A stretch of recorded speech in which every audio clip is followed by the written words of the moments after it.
Brett Perigo, tonight's second place finisher. Plenty of fans here, Brett, and a solid second place finish. Yeah, I got to shout out the Turn 2 Terribles over there. They're all a bunch of good guys to hang out with and talk to. I really like them.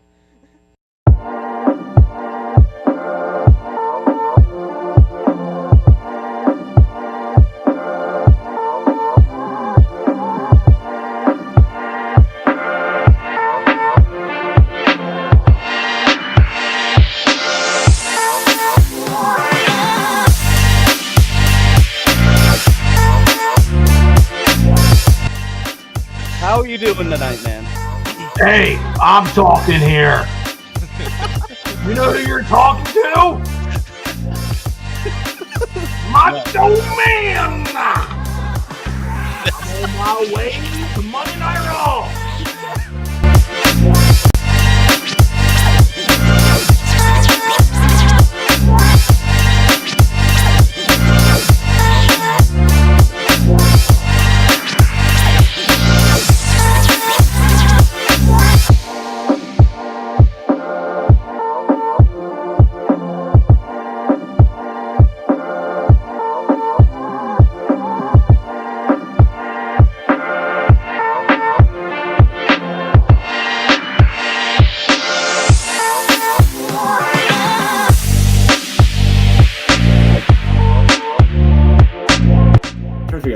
The second one. Your choice. It's a trap. I feel like it is. I feel like he's setting up fights in the front stretch is what he's trying to do.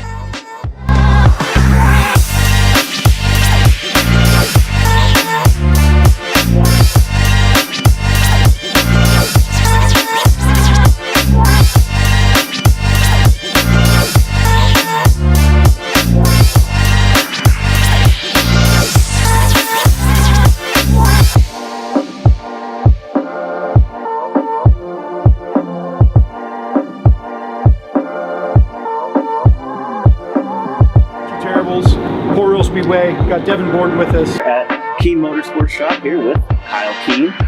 Sitting here with Sean Keen. We're going to talk a little bit about racing history. Yep.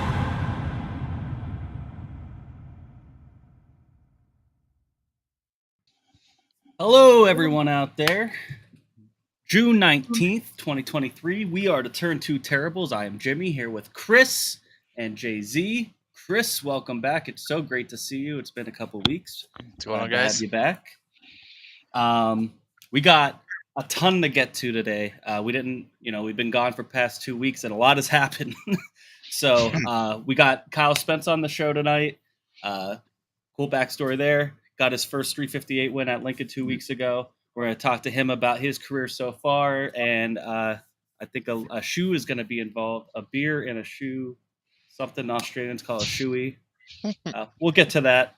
We'll also have Jeff Halligan on the show later, who's another one who got a 410 win at Port Royal 2 weeks ago. And we'll talk to him about his season so far and his career up to this point. And then we got a lot to talk about from the past couple weeks. Ohio Speedweek, USAC Eastern Storm. Jay-Z, you made a trip to Millbridge. And then we got PA Speedweek coming up. So this week, it's all happening fast. So really, really excited for this show. Thanks, everybody, for tuning in right now that are live. If you got any questions, any comments, make sure you hit them in the chat.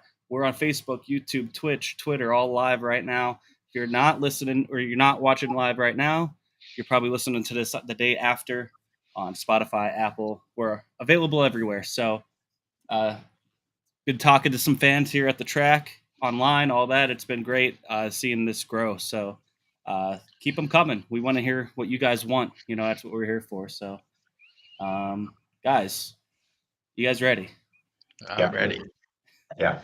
I've never been more ready.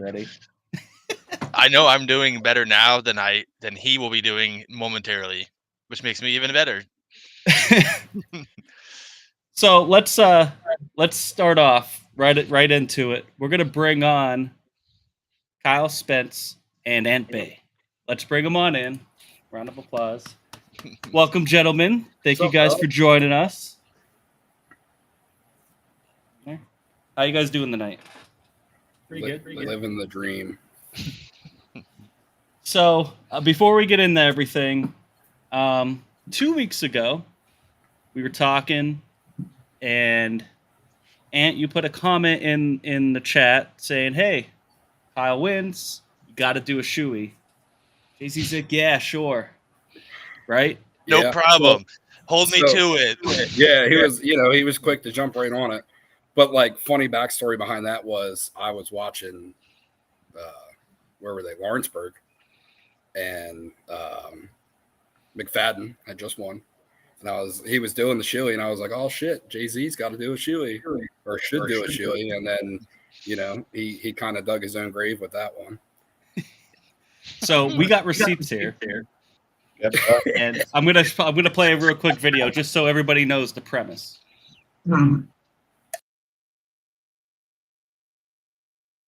Oh Jesus,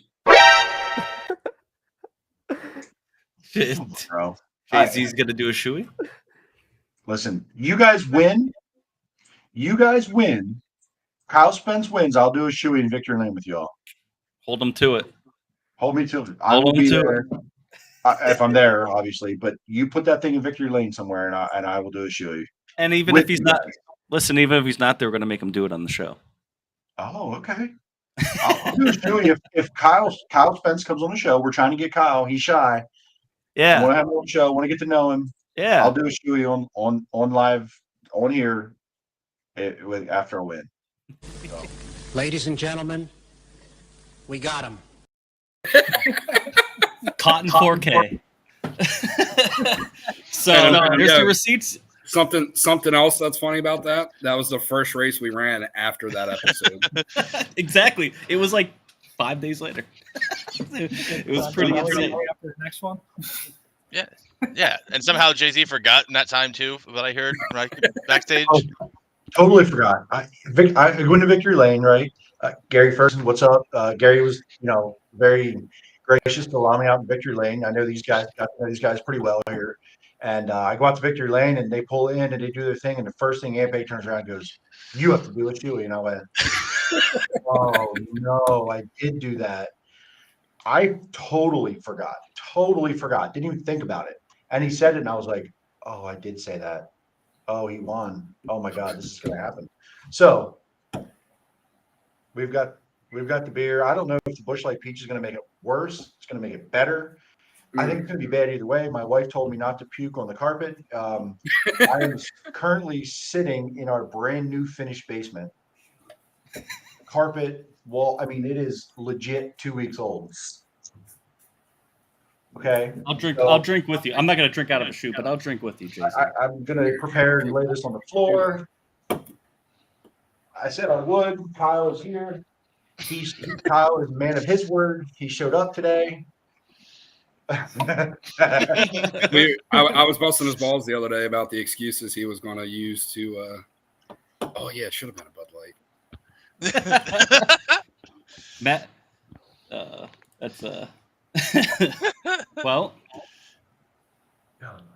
He is using the white shoe. He was going to use a brand new shoe. It was a newish shoe. I've worn it, but I didn't really want to ruin these shoes. I wear these damn things. I didn't want to ruin them. So hopefully some of this, I'll wash them and see if it comes out. So here we go.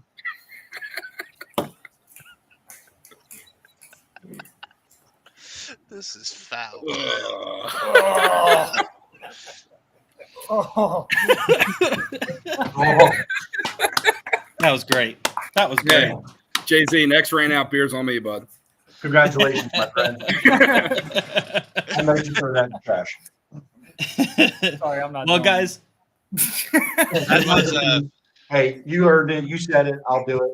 Okay. Hopefully, there's more to come. I'm going to get him. Jimmy, you start this off. I'm going to go clean this up. Yeah. So I don't get my wife will kill me. I got a second what Kyle said already. I think Jay-Z should do that every week. Yeah, absolutely. Let's go.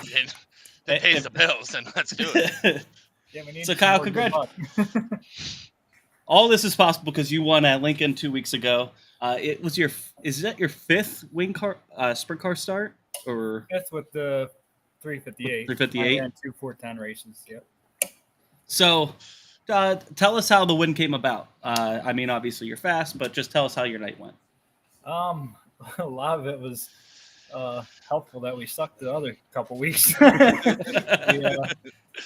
didn't have too good of points because, we just didn't have great finishes. We're like 18th the one week and like 15th another. Steering issues the first night. Second night we were just buried. Yeah, and then the week before I won, we dropped the valve running second. With 4 to go. DNF, so that set us up good. Really, so just starting up front. That's the biggest thing with these. You're just, you got to start up front and get out to that clean air. Tell us a little bit about your career up to this point. How'd you end up here in the 358? I know you have been in some other race cars and have gained a reputation before you even got into a 358.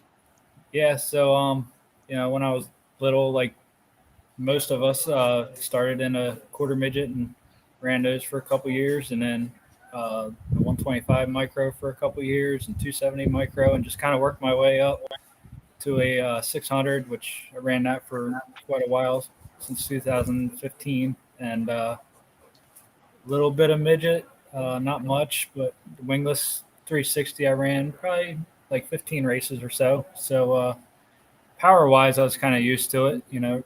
Being a 360, it's pretty similar. But just getting used to the wing is a whole different ball game when I got to the 358s.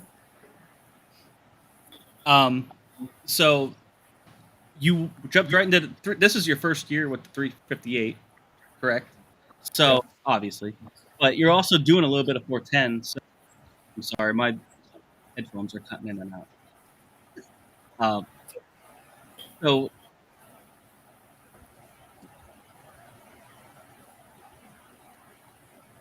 are you going to run like the rest of the season with like a 58, or are you going to go more into 410s, going to keep splitting it up? Are you committed to anything? Mainly the 358s. That's what Shane's got.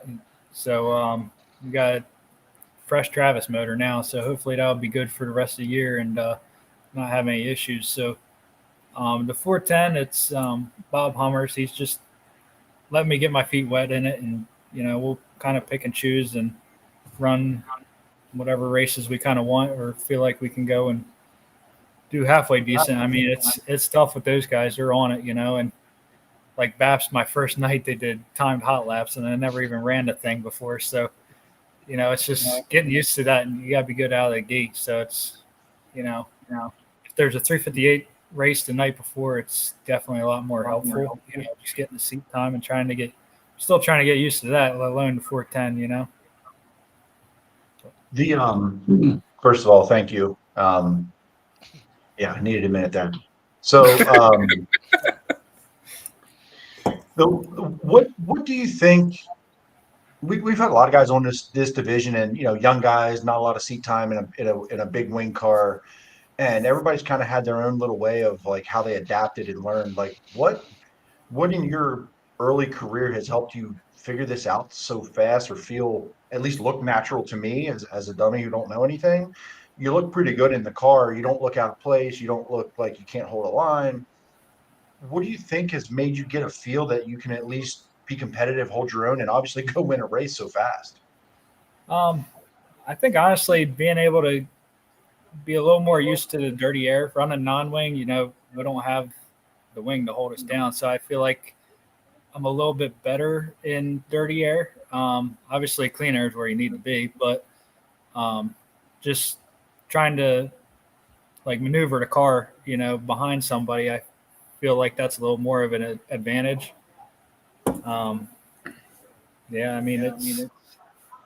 It's still a whole different ball game. I'm just getting used to it, and it's hard to pass. That's the biggest thing. It's just track positions, everything.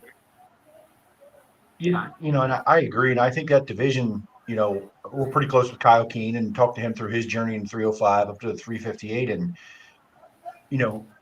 there isn't a series that's easy in Central PA. It does not matter whether you're in the 600 micros, you're in a 305, you're in a 358. There's good talent throughout, and it makes you learn how to race around other cars for sure. But it also can be frustrating as hell when you can go a long time and not win a race. You've been fortunate enough to win a race. You have the draw went right. Everything kind of fell in line. Not that you didn't earn it, but it fell in line and you get started front half of that car and you had to go earn it. But it's hard to do. Does that ever, like, you've won at every level, but like, do you ever wonder, like, man, what if I don't win a bunch of these? What if I, if you're running 6th, 7th, 8th, 9th, 10th, like, does that shake your confidence at all? Or are you still like, hey, I'm learning, I'll figure this out. I know I'm confident enough that I'll figure it out. I mean, I'm definitely not confident. Ant knows it takes me like half the night to finally get up to speed, and it's just, I'm not doing it for a living. So I'm not, I guess that pressure's not really on me as much as, a lot of these guys. So, I mean, I'm used to hopping into different cars and stuff like that. And I just, got to adapt the best I can. It's about all I can do. It's just, I'm not going to go out there and junk a car just trying to win at the first corner, because I still got to go Monday. And it's funny. You're a pretty quiet, mild-mannered guy. Listen, you don't love doing this right now. I get it. So I very much appreciate you all coming on here. By the way, first driver crew tandem at the same time. A lot of firsts going on. Yeah, a lot of firsts. Yes, a lot of firsts tonight. So, like you're a quiet guy. You go about your business, but you behind the wheel, you seem to be a different person. I mean, have you always kind of had that aggressiveness once you put a helmet on and get in a race car? Has that been pretty natural to you, or did you have to sort of grow into that, like, go get it kind of thing when you put a helmet on? I think a lot of it's just the bigger races I go to, and like the 410s, like you just got to be on kill on some of those shows. So I think that helps, a lot. Just, I mean, like racing out of Tulsa or something like that. Like you miss your marks once or twice, you're losing a spot or two, which is the difference of, a good starting spot in the feature or the back of a B main. So, I mean, it's just, you got to go, but also not make any stupid mistakes. Yeah. And one thing I noticed, you talked about backside, the timed hot laps, and then kind of how to go kind of thing, and it makes a lot of sense. Like I don't even know what I'm doing, right? Like I'm just going to get behind the wheel here. But I could tell as that night went on, you got faster and faster and faster. And how by the end of that thing, you were hard charger twice, 2 nights, both times into 410. I want to say. I think we timed with Whittle. Whittle Like at Bridgeport had us. 2 spots ahead. Same, but he finished 2 spots ahead, so he got it. You know what? I'll take that one from Justin. You have less experience. You get the hard charger. I'll give it to you. He got it, but like you figured out how to pass cars in an even more competitive division that you run every Saturday night at 358. Did you find it almost like, and I've heard this from other guys who have been 358 to a 410. Did you find it almost more comfortable in a 410 in the race trim once you kind of got going and you found other people's pace? And did you feel more comfortable with the car and being able to maneuver the car more with the extra power? Yeah, to an extent, you can definitely get yourself out of trouble a little bit easier. Like if you, just blow through the cushion a little bit, you could kind of gas it up to get it off a little bit better and stuff like that. But I mean, you could also get into more trouble too. But I think a lot of it, honestly, is, we have 2 different cars here, and the 358 is a little more twitchy, I guess, just the way we have it set up, and the 410 is a little more of a stable car. So I think with having that a lot more stable, it's been more comforting that I can just kind of sail it in there a little bit better, and I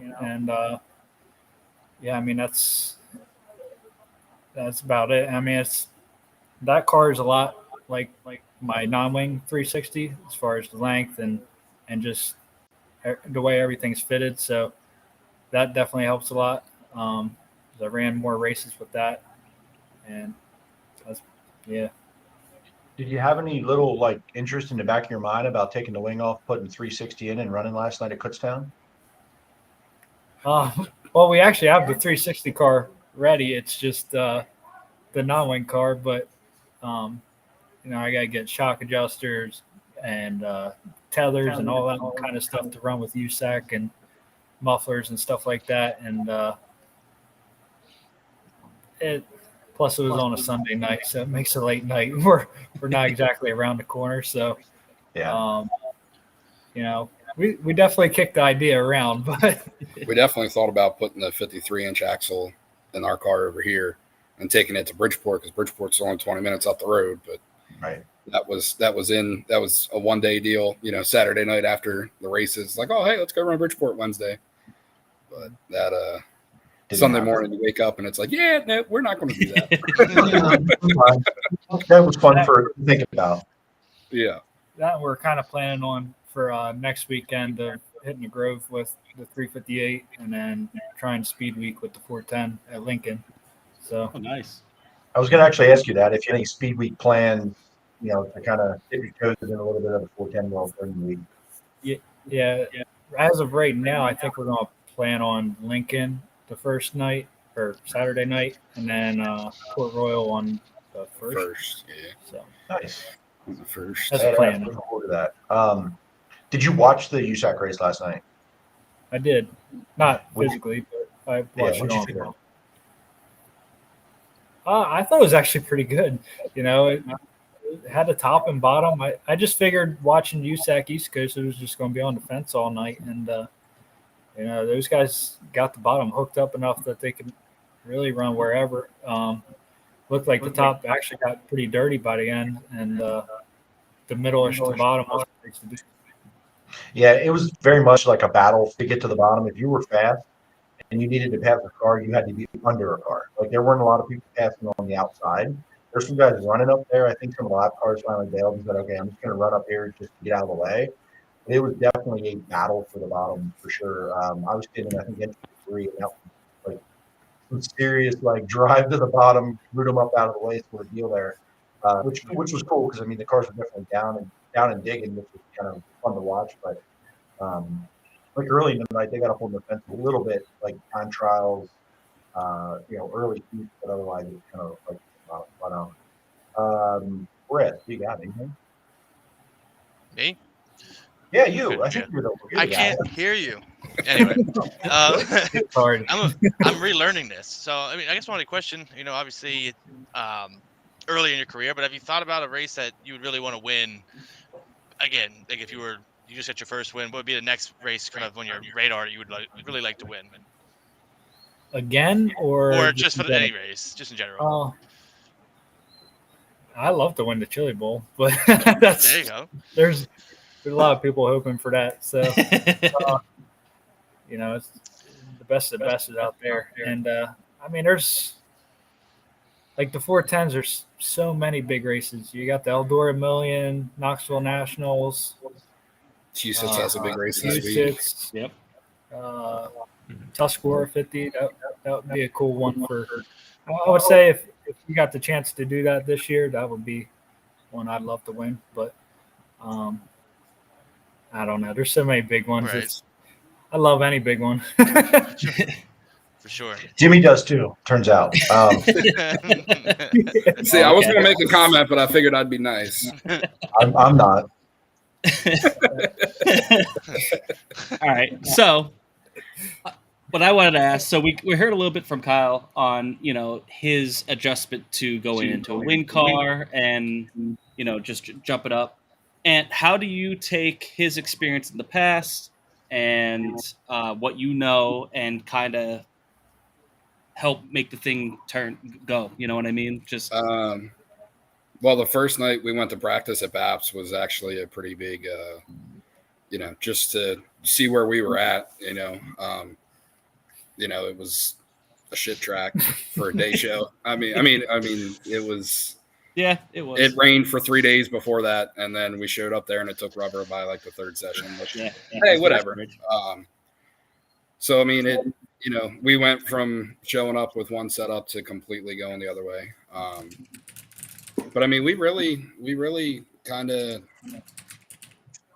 stumbled on something at BAPS those first couple weeks. And we kind of took that to Lincoln, and we were, fast at Lincoln, just a couple times had the shitty pill draw, and then just going from there, really. The 410 was kind of, the same way. It was just, let's try this, and then just went from there. And, by the end of the night, we had it. So just got to kind of get, better earlier in the night with the 410 at least. Those guys, even at BAPS, everybody that was raced there has raced there, 10 times at least. And we go to Bridgeport where, he ran the wingless car there, but 410 with the All-Stars is, yeah, it's another level. Those guys are on kill, Yeah. So,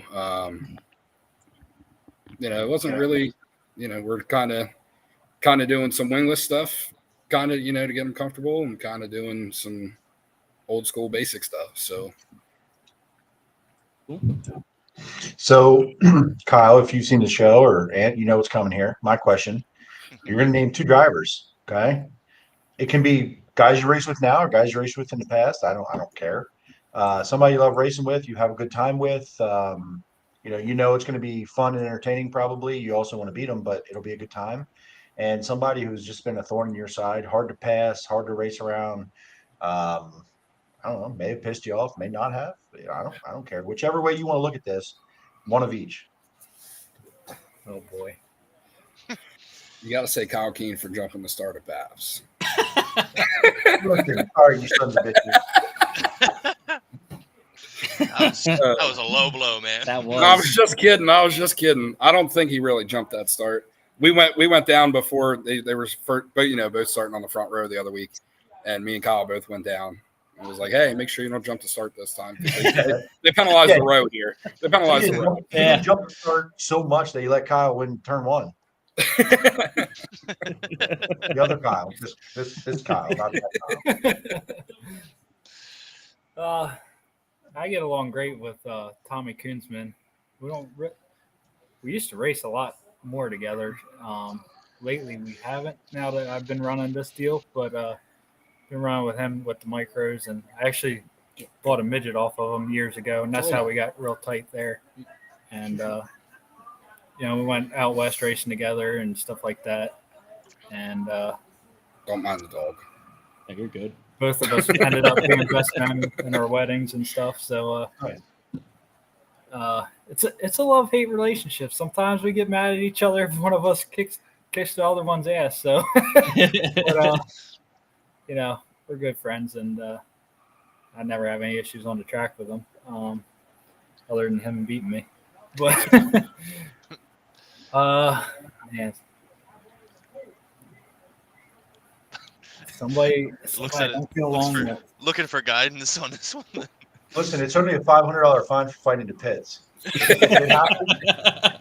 Well, I mean, I got kicked out of the track once, but I don't want to go there on the show. I knew you were going to say that too. I knew you were going to say that. I'll just say a steering wheel went flying. That I'm not going any farther than that. It's in the past. But yeah. Nice. Okay. That's probably the biggest altercation.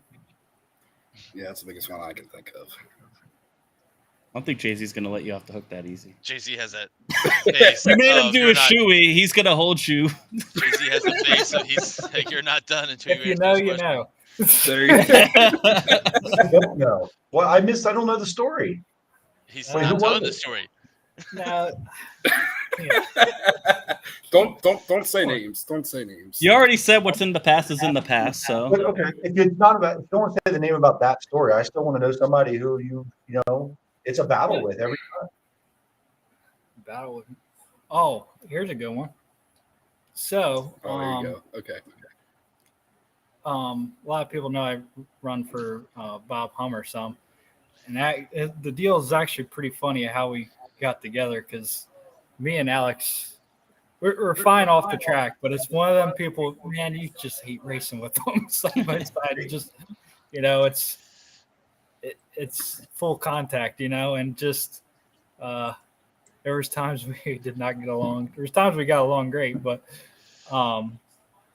it's just Bob would always, joke with Alex and about putting me in the car and stuff like that. And Not that I was trying to steal his ride or anything like that. Alex is pretty good, and especially in the sprint car stuff, he's better than me. And there was 2 races. Once at Lanco where I did a slide job on him from way back. It was he was entering turn 3, and I was still on the back stretch, and I got by him right at the line.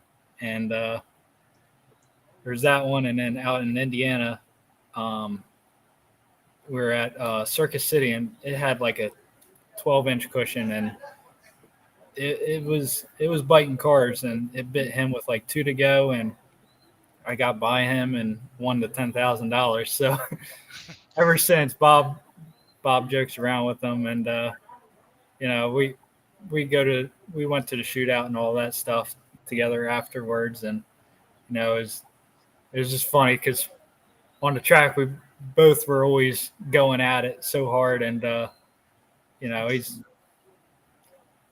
good friends now. So that's the perfect answer. Again, it doesn't have to be somebody's personal shot at or attack that you don't like. You can leave those unnamed and you can tell us off the air. But for this purpose, that's the perfect answer. So, Jimmy. Thanks for joining us, first of all. Tell us who gets you up and down the road, who helps get that car get together. There you go. They're all your sponsors. You can say that. First off, Ant. I mean, he does a lot of the work, and finding a sprint car team out here in South Jersey is pretty slim to none. So, thankfully for Shane for letting me, have the opportunity, and Ant putting in all his work, and they're close to me, so I can come over and help and all that. And Dave Betts, he's supported me along the whole way with the sprint car deal, and he's helping us along with this. And Bob Hummer with Regatta Trucking and Excavating, helping with the 410, and letting us use that for a few shows. One guy I drive for, Kurt Matherly, with the 600. He's helping us out with M&M Housing, Travis Race Engines, Dynamic Testing, Energy, Multani Barrels,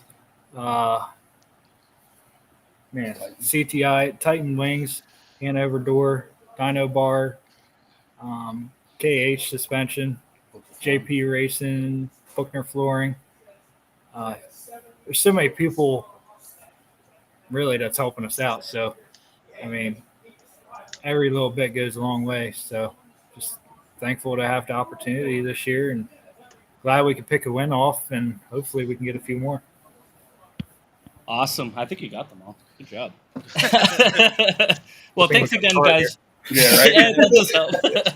Yeah, good thing you cut away so we can turn around and look at the car real quick. Jimmy put it on the screen so we could see the sponsors. Yeah.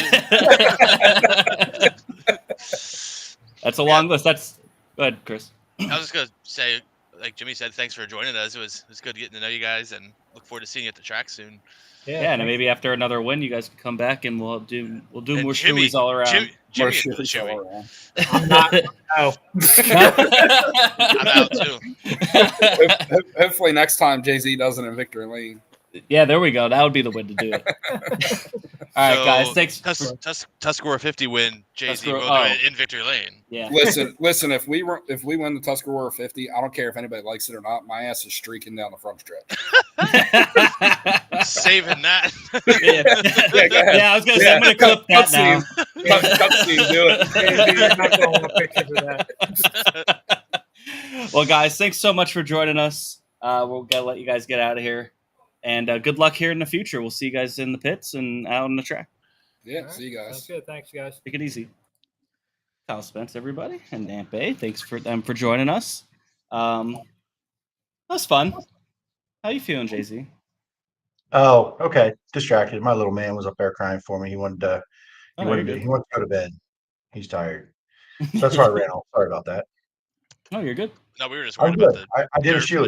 We meant the Shoey. Yeah, how you feeling with the Shoey?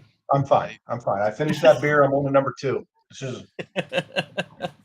all right. Number 2 beer, number 2 guest. a no bitch. Yeah, right in the guest number 2. We want to thank this guy for coming on here. We're going to bring him on. Jeff Halligan, everybody. How you guys Jeff, doing? thanks. How's it going? Thanks for joining us. Yeah, no problem. I appreciate what you guys are doing. I think you guys are doing a good job. Thanks. Man. Good, JC. Are you sure? It's definitely you. That's Sorry. definitely you. I was gonna say you're doing a good job, man. You got a win the other week. You're doing a good job. So congratulations on the win. Obviously at Port Royal, I know that's a big deal. It's definitely a tough field every week, right? And no matter what. And sorry we couldn't get you on here last week. We just couldn't put it all together. So actually I ended up going out of town. But to get started here, I want to get a little bit of background on you. We always do that with a lot of our guests we haven't had on before. You came on the scene for me on the radar when you got to the 358 division. I wasn't following so much of the micros and things in Central PA or anywhere else. So kind of fill everyone else in a little bit on your background and kind of your family's history, your history in racing, and how you got where you're at today. Yeah, it was definitely a family thing. My grandpa raced midgets for years. My dad kind of tampered into racing. He got me into racing when I was 5 1/4 midgets. Moved up to 600s then when I was a teenager. Did that for a couple of years. Then when I was about 18 or 19, we kind of ventured in the 358s. And that's what we did. That's what we were working towards, and had a couple opportunities along the way with Tom Rumsey, Dale Hammaker. They were the two guys that put me in a car, and then got hooked up with Aaron Long and ran his car, and then he kind of boosted me into the 410s, and then about the same time I was running for Travis Ash. So it was kind of like they all kind of came together at the same time and kind of got started on the 410s. And after that year, we kind of kept going on my own team, which we started at the beginning of that year. It was kind of a crazy year that year was. And we've been kind of grinding ever since. I feel like every year we've gotten better. And this year I think we're in a pretty good spot. Yeah, no, I think so, and I think it's been like a steady progression, right? And going from a pretty successful 358 that last season you ran, you were in contention every night. I was watching Lincoln, and you could tell that you were in control of the car. You drove really hard. Moving up to the 410s at that point seemed very inevitable to me, right? If you had the opportunities, you could put it all together. So once you got into the 410 division, I think there was even some pretty early speed early on. How do you kind of evaluate where that journey started in a 410 to where you're at today? I mean, there's a lot of ups and downs along the road, but kind of what has your progression as a driver been like to kind of be where you're at now? It's been hard. Like this year, like I was pretty fortunate because I had, when I first started running the 410s, I had Aaron Long, who was very successful as a car owner, and then I had Travis Ash, who was running. At the time, we ran the All-Stars, and I had my friend Kyle Defball, who's still my crew chief now. So we were all kind of working together. So I had a really good team of people with some people that kind of been there, done that, also helping me and Kyle along the way, which really helped. So we did come out pretty fast early, had some good runs. And then when we started doing our car, it was definitely a learning experience. I think you just realize I think the first full year we ran, it wasn't even a full year because it was COVID. So you didn't really get a full taste of it. Even 2020, we really didn't get a full taste of it till really 2 years ago. Trying to run 40 races is a lot harder than I think people realize when everybody works full time, and you really you almost have to have your equipment really in line compared to the full time guys, because I feel like if they junk a car on Sunday, by Thursday they can be pretty much ready to go, as long as they have inventory at the shop, which most of them do, hopefully.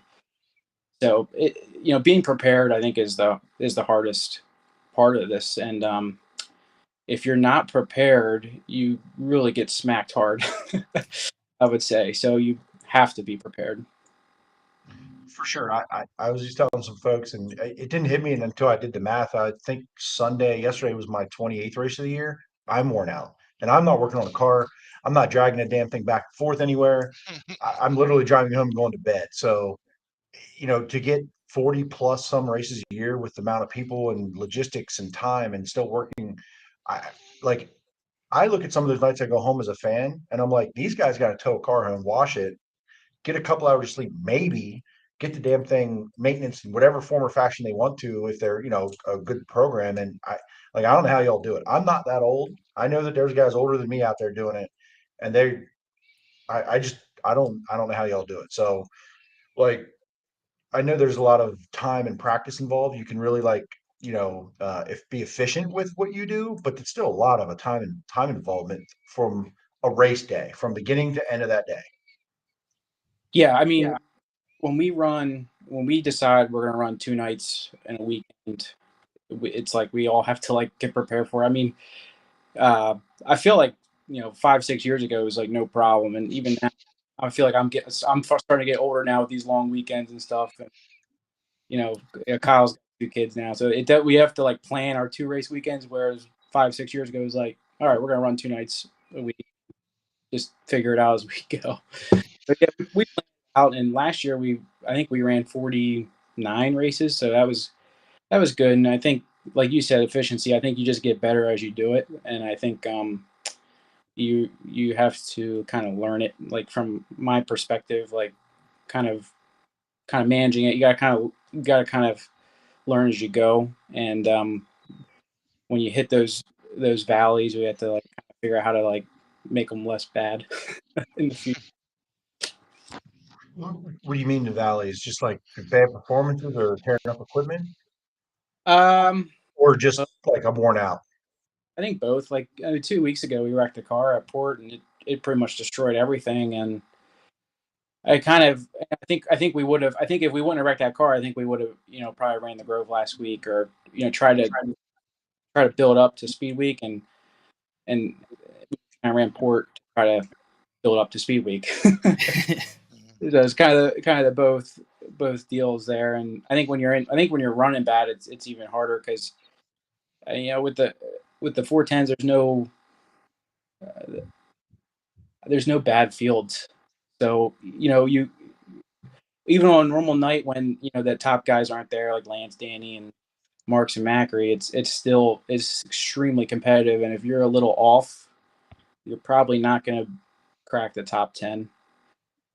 So yeah, I think when you're in a valley, for us, we just try to do whatever we can to get out of that valley, and just try to be constructive. I mean, you got to kind of like this year with me. I used to do a lot of the work, and right now I'm not really doing much during the week anymore.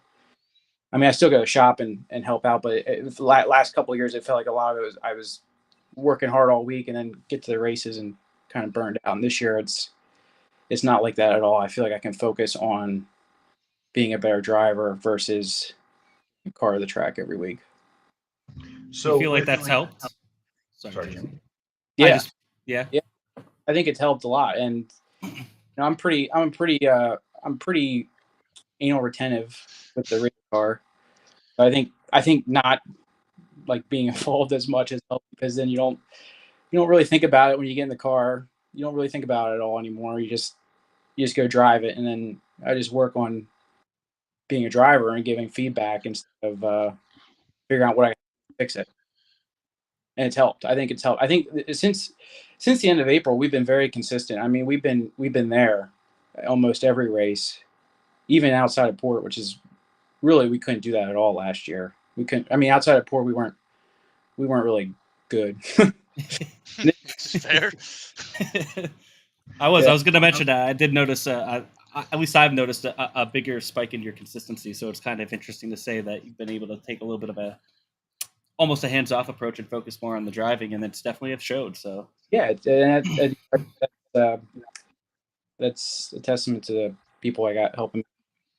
Like Kyle and Jeff Defaball. I mean, they both helped me. My girlfriend Bree, Roger and Deb Dutry. I mean, their shop. Roger does a lot. He's retired, so he can run to Kreitz during the week or whatever.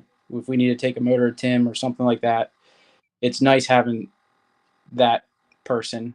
And then John Simmons and Brian, and yeah, they help us at the track, and it takes a load off the rest of us during race night. So I think we got a pretty good team right now, and I'm pretty eager to. It's weird. It feels like we're at Speed Week now, but we haven't it doesn't feel like we race much. Well, almost half of Port's races have gotten rained out, and a lot of Groves as well too. So Right. it does. I would think. Yeah, Tony Sharp had that graphic. I was Yeah. seeing it. It's about, I think it was what, now 9 port races in out of like 17 that were scheduled or something. It's Yeah, crazy. hit those in the last. I mean, we had 2 and 1. So I think heading into the Weichert, we only had 4 races at Port, which is crazy because it was Memorial Day. Yeah. Talking to Kyle about that week, I'm like, man, we're heading into the Weichert because we're like, because the Weichert's a pretty tough field of cars, and normally we're like, you kind of build up to it, and it didn't really feel like that this year. And it was like, oh man, we had during COVID year we had 2 races at Port at this time, and we only have 4 now. Well, it's like, wow, it's kind of crazy when you think about it. Yeah, for sure. And it was. And I looked at some of mine and I was like, man, I haven't been to Port in a while. I'm like, well, I haven't ran in a while. Like I felt like I hadn't been up there in a month, and I really wasn't. I think I might have missed 1 race. All right. So definitely interesting the way that's worked out timing. You talked about kind of the performances away from Port, and the one that really stood out to me was Baps a few weeks ago. The battle with Kyle Reinhardt there. That was I will always and forever be a fan, and I was absolutely entertained. Second sucks for sure, but you tried every opportunity you had, you took and made the attempt to do it. What else did you need? Did you kind of like just need to make it enough where it killed his momentum that he couldn't turn back, or what do you think you needed there at the end or during that run to kind of finish that one off? I think I think there were a couple things. Like I feel like I had a good shot at him a couple times, and I maybe overshot it a little bit, and kind of got sucked in by the curb. And I feel like that particular instance was almost like just not having the experience there, really. And then I think the one time I actually did clear him, and we came off at 2, and I didn't see him, so I thought I was clear, and I wasn't. I left the door open. I feel like I could have really slammed the door going into 3 there, and I think that could have changed the outcome of that race. But I think regardless, I think Kyle drove a really good race. And I think I was a better car, which really sucks because I feel like we were a better car. And it was a little 1 lane, but I think by the end of that race, it was really getting good. And it was like the race was over because I felt like I started finding a line, and I think coming to the checkered there, Norris got into the fence, and I think if he wouldn't have gotten the fence, it would have been. I think I would have had a shot him there at 3 and 4. I really do, because I found a little line in the middle, and he was in dirty air, and it was almost like every time he was in dirty air is when I could actually do something. But yeah, it was really that was a good race. He ran good. The final restart. Did you guess that a little wrong? Yeah, I kind of got into him, went a little early.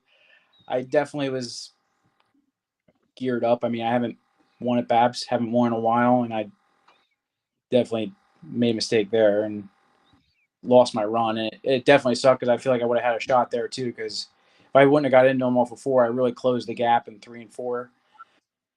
So yeah, you live and learn. I mean, that's part of racing. I mean, and you can't really make mistakes before 10. It's part of it, and it's not really a mistake per se, as versus like, hey, I need to be going into 1 close to have a shot. Yeah. You either don't guess and you just go and you react and you're gapped anyway, or you try to get it right. So, I actually took a picture of his tail tank bar or push bar, whatever it is. I took a picture of Victory Lane. I'm like, that's where Jeff hit him. I'm pretty sure. I was standing 3 and 4 on that restart. I'm like, oh, because I don't know if you saw the replay, but what happened behind you? Did you happen to catch all that? I did see the replay, and I'm kind of glad because I really had a bad entry in 1. I feel like I could have got past the 1. It's calculated, man. Going down the front stretch, I'm like, I'm probably gonna get past here, and I thought Kyle went to the top, and I made another mistake because I kind of followed him into 1. I'm like, oh boy, and I'm like, oh, nobody came around me. I'm gonna have at least a shot in 3 and 4, but I wasn't really close. But yeah, it was it's a cool. I mean, Babs is pretty racy. It's been pretty racy this year, minus the rubber down race. For But sure. And I've always since I was a kid, I watching races there. The 410s always put on a good show there somehow. Except with that exception, you get that one here and there. Every track has it, but it always puts on a good show. And Dirty Air means a ton there. And it's two different corners for sure. And the 3 and 4 is like a shelf up there. If you can't make them, it's just very unique and challenging. But it has sort of a short track feel, but it also has some of the fairly long straightaways. So it's kind of an interesting dynamic the way it works. yeah, you get wing. It's I think it's just a standard. Like I was talking to somebody and it was like, we've been going to BAPS instead of the Grove because the Grove is very technical and you got to get really good at the Grove. And I think BAPS is just kind of like a normal racetrack that you would see anywhere. And I think you could take what you learn at BAPS and maybe take it to Williams Grove or Lincoln or Port Royal. It's kind of in the middle of all of them tracks. And I think, we've been pretty good there. I haven't raced much there at all because I just never really bothered to go. And my one sponsor, RV 4-Wheel Drive, they're kind of promoting it this year. So we were just talking about the shop. We went to the first race and we're like, well, if we get a top 5, we'll run the whole thing. And we ended up getting a top 5. So it was like, well, there's that. I mean, in the points money, there's pretty good money up for grabs for running all of them, right? Is it like a points deal? I want to say. Yeah, it's basically like what a standard feature would pay if you're in the top 10, and yeah, it's good. I mean, but 10 races. I mean, it's basically the same point fund that Port Royal pays, and you're running 25 races. So you're on 10 races. I mean, it's doable. It's very manageable to be able to do it, and I feel like it's helped us. It's helped me. I think as a driver, helped Kyle with the car. I think it's just a place you go to, and I feel like Lincoln and the Grove are extremely technical, and BAPS is more just like I just look at it like, oh, it's just a racetrack. You get pretty winged down at BAPS, whereas Lincoln you don't get really winged down. You got the hairpins at Lincoln and Williams Grove. You're winged down, and then you go to a hairpin. It makes sense of that, right? Yeah. And Port Royal's like, just a big bowl almost. Yep. They're all. So what you didn't know really happened behind you was Chad Trout, I think, was paying back Devin Borden a little bit from earlier in the race, and it kind of killed. I think what happened was when you kind of checked up off of Kyle's bumper, everyone else sort of did too, and it created that accordion deal. So you got a gap when you thought you got a shitty start. It kind of created a gap a little bit because of it, but yeah, they were just causing chaos behind you, so it kind of left you kind of like get out of there a little bit. I'll take that one then. So I do want to get into something. Maybe I don't know. Whatever. It is what it is. You've had some run-ins this year. Obviously, some of these run-ins are inevitable when you start running in the front of the field. There are going to be times, this happens with every driver that has ever run near the front of features. You've been up front a lot this year. You've had some things go on. How do you handle that stuff when it happens? Whether you believe you're at fault or not, how do you, in your world, your bubble, handle those things?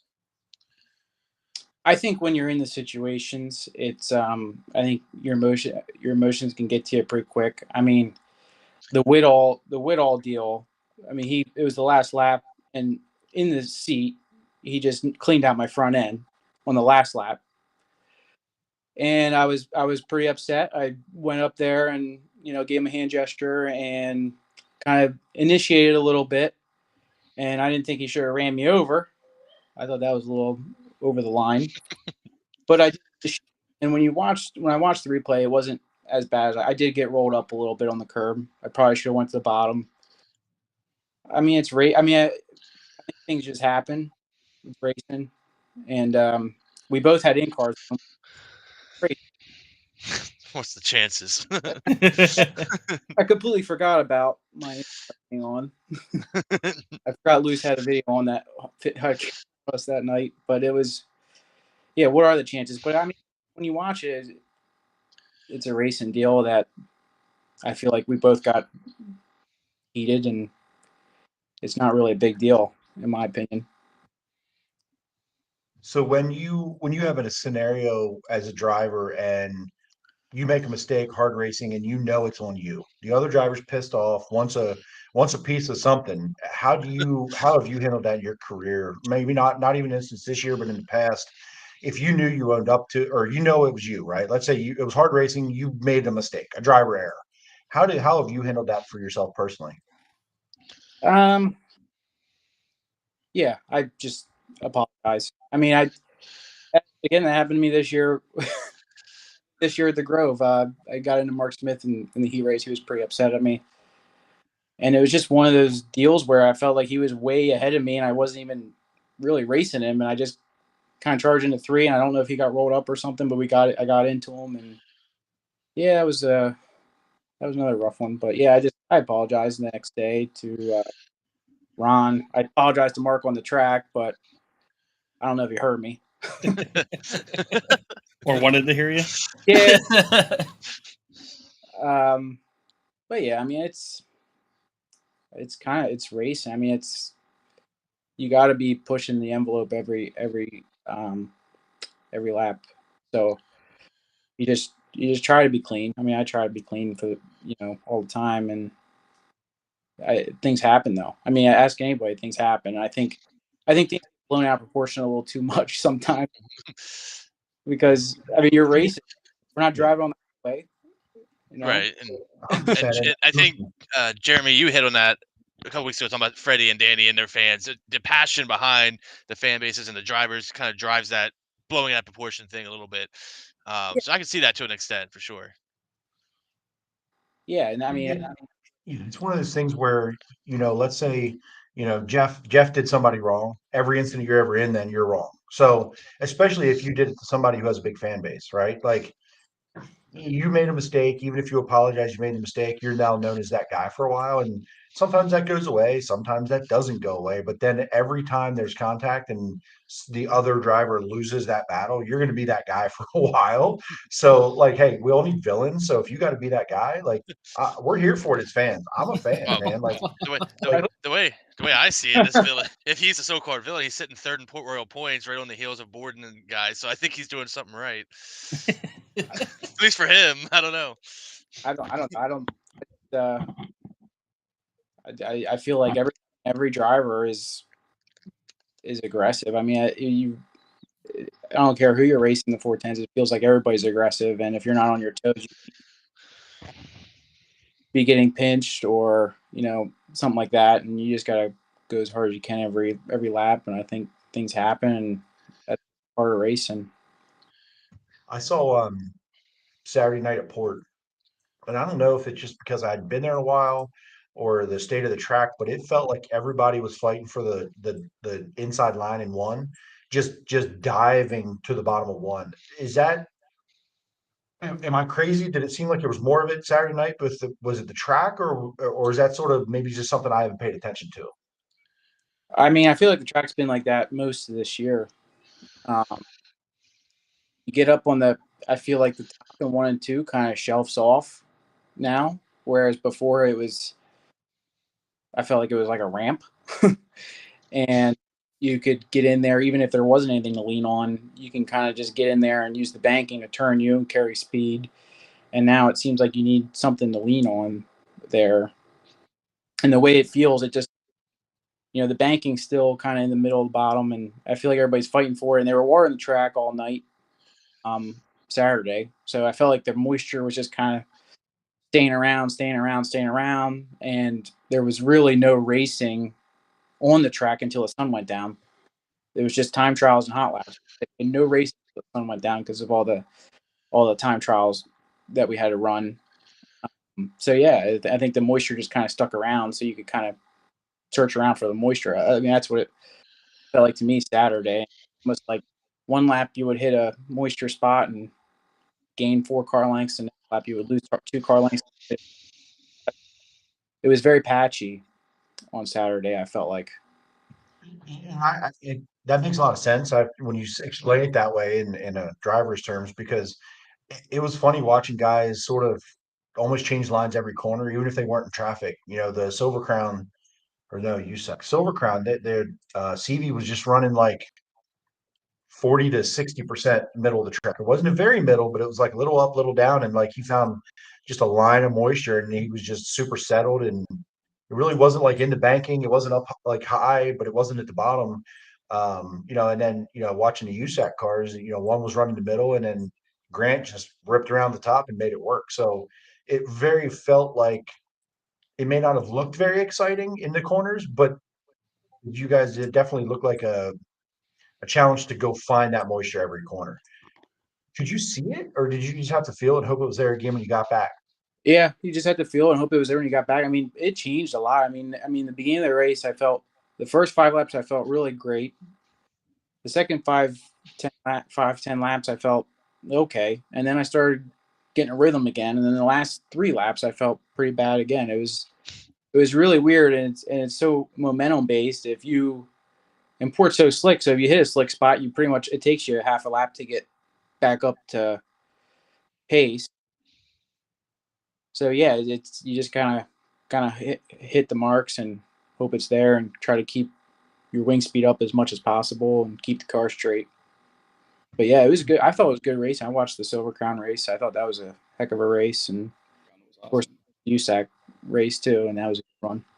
So with the Silver Crown race, you saw Chase Dees race Silver Crown. Is that something that you thought maybe wanting to give a shot someday? Yeah, man, that was really impressive. Right. That was really impressive. What's second pay? It just cool. I mean, it was. I watched the race because I'm like, I saw Chase time well. We were watching the time trials, and I'm like, I'm gonna watch the end of this. Yeah, I saw he was running third on Race Monitor, so I watched the end of it, and yeah, same deal. I mean, when you watch that race, one lap, Chase looked like he was gonna win the thing. Right. Cars. Yeah. And it was entertaining. I mean, the USAC or the Silver Crown race was pretty entertaining. I just like how I feel like they race each other really respectfully, and it was kind of cool to watch. I mean, you couldn't overdrive a Silver Crown car. And when I saw Chase's time trial lap, I thought when he went into 3 the first time, I thought he was going to go out over. Pretty straight. It didn't look that different 1 and 2, even though the wall's higher. I was like, holy shit. Yeah. At that time, he went quick time and a track record, and he's bouncing off the wall the whole way through 1 and 2. And I'm like, how's this possible? It was pretty cool. I was pretty cool to see him run well with that. I mean, I don't think many people can take their first Silver Crown start and pass Brady Bacon. And, no. Right. I was here watching on flow. He wouldn't go away. The whole feature, he just stayed there, ready to contention. And I thought too at the end he was going to steal that win away. And I'm like, dang. Yeah. Late caution changed it all. And he searched around. I mean, he didn't pin himself to one line. He really searched around, and he's a Lincoln guy. It's even more impressive. Right. I had a really possibly. Oh yeah. So something I noticed at Port Royal this week again, and I don't remember. I've seen it sporadically, but I feel like it was half the field. Guys carrying the right front down the straightaway. I've seen it here and there at Port. At the Grove, it's pretty common. I see 6, 8, 10 people with a little bit or a lot. You were a guy that was definitely carrying the right front. And I probably saw no less than 6 or 7 guys that were really visibly hiking up the right front. Is that a monkey see, monkey do kind of thing? Or do you think that's a product of the track, or what? Or am I crazy that it's just been there and I haven't noticed it? I think you're right. And I think that's cool. I think that's funny, Jeremy, because I feel like every time I listen to your podcast, I feel like you always say something that most fans don't notice, and so you do it in such a simple way that it really gets me thinking sometimes. But I feel you're right. I don't feel like many guys have been carrying the right front the past couple of years like they are now. And I don't know if it's the new tires or what, because I feel like the new left rear sidewall is a little softer. So maybe it's just easier to get laid down the left rear and carry that right front. We were actually talking today, how can we try to keep it down? Which is kind of crazy because we were carrying the right front pretty good last week when we won. So, I mean, it's kind of you don't want to get too far off your base, but I think if you're running the fence at Port Royal, which we haven't seen, so I think that might be part of it. I mean, the only one that's really run the fence successfully in the last 4 races was Macri Saturday night at the Weikert. I mean, even Sunday, he didn't really go anywhere when he was running the top. He kind of moved down too. But Saturday, he was the only one that ran the fence at Port and did something. I mean, everybody else behind him, everyone's like, Macri Saturday, he just ran the fence and kind of ran away with it. Why was anybody else up there? Because I was in the mid pack running around 10th. Everybody that I saw run the fence, we drove by. So, he was making time up there, but his car was good enough to be up there. And I think you don't really want your right front carrying like crazy going into turn 1 at Port either. So I think by not running the fence, you can kind of get away with a tighter race car. I agree. I think, I agree, and I didn't think. See, and that tells me that makes sense, right? So I know like Brent. I'm a Brent fan. There's no secret, and he doesn't carry the right front never anywhere really, but he likes to run the fence. So it's just in the setup. There's definitely a setup thing, but that makes a lot of sense. That like I wouldn't want to have my right front 2 feet in the air and then try to run the fence, get the car down, and get on the fence, and keep your momentum up. So I think you can run that right front like that and have enough time to get the nose down, get the car in the middle turn or a little bit of a slider or whatever the case may be. And you're right. I was telling some other people that Macri won that race going away and the only car on the fence. And there's guys that were behind him that can run the fence and they were not. Like Brent passed a lot of cars that night, middle bottom, and he does not want to be down there. So we were falling right up through it, and it was the same thing. Like it was running the fence, and you were just car after car after car. The guys running the middle bottom were just passing them, and I watched the replay. I'm like, I was thinking, Macri on my 9th or whatever, however many seconds on that. There's no way he was on the fence, and I watched the replay. He was around the fence the whole time. Like, oh my, you gotta do to keep. Somebody had to be signaling to him a huge lead and just kept running harder and harder and harder. And I'm like, okay, bro, like you got a 9-second lead here. Like, I don't know if you have to do that. You know what I mean? Like give up a half a second if you don't feel comfortable, or if move down in 1 and 2, whatever. So obviously that it makes it look like he's running hard. He's really not. You're not wrong. It looks on the edge, right? It looks edgy. Like you can make a mistake, but honestly, the speed is not that high where you can still upset the car, run into a little bit. You're not going to kill yourself, right? Like you're not going to knock the rear end out of it or something like that. I mean, even though Whittle did that night, but I think it was that night. No, wait, yeah, it was that night or the second night. He actually went up, got on the cushion, and hit the wall hard enough. It was on entry though. Once you guys are slowed down and settled, middle and exit, you can kind of do that where you like bounce off a couple times and use that as a slingshot almost. So I told him I hit the wall, I destroy rear end. You gain a 2/10. I don't know how you do it. What are your like crazy? What are your Speedweek plans? I think we're gonna run Lincoln on Saturday, Babs on Sunday, and then we're gonna run Port, Selinsgrove, and Port. I think we're gonna take it pretty easy this year. I mean, I don't really want to run the whole speed week unless we all take off work, and nobody really wanted to take off work for this week. And and the last couple of years we tried to run, like last year we tried to run 7, and the year before that we tried to run 7, I think, and I think it just hurts us in September. So I think this year we're just gonna kind of do our deal and do two multi-race weekends and see what we can do. Put our effort into those 5 shows, which is a lot for us. So we've taken up a lot of your time, so I'm going to keep you moving here. If you've watched the podcast, what's that? Having a good time. Huh. True. That's good. True. So If we did this and we continue to having a good time, we'd be here till midnight. Like we get done these shows sometimes with no guests and we're like, holy shit, how did we talk for 2 hours? Like we love it. So what even happened? There's a lot of racing this weekend. We didn't we want to chat about. So it's like, okay, we'll keep things moving so we can all go to bed. Like Jimmy's, it's almost past his bedtime already. So Me too. So I got every guest gets these questions. I have definitely my question. Chris will have one. Jimmy will do 2 his drivers. Somebody you love racing with, and somebody who's a pain in your ass. Um, I'll do the love first. I really like racing with, and I've heard a lot of guys, and it's funny because I feel like his people that hate Dietrich, every time he does something wrong, it's all after him. But every time I race with Danny, he's very aggressive, very clean, and I feel like I learn something every time I race with him. And it's just cool to be a race like that, and it's very aggressive, but at the same time, it's like he'll never put you in a really bad position. I would say. And then unless your name's Raymer, I'm just saying. I think Danny races people how they race him. I think that's part of the deal. So, and I think when you race with Danny, you know that. I don't get into a money match with Danny because I think he'll beat me. Fair enough. Yeah.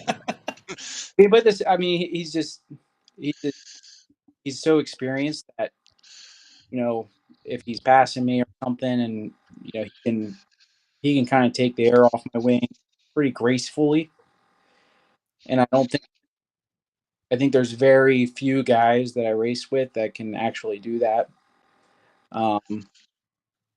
without screwing themselves, I should say.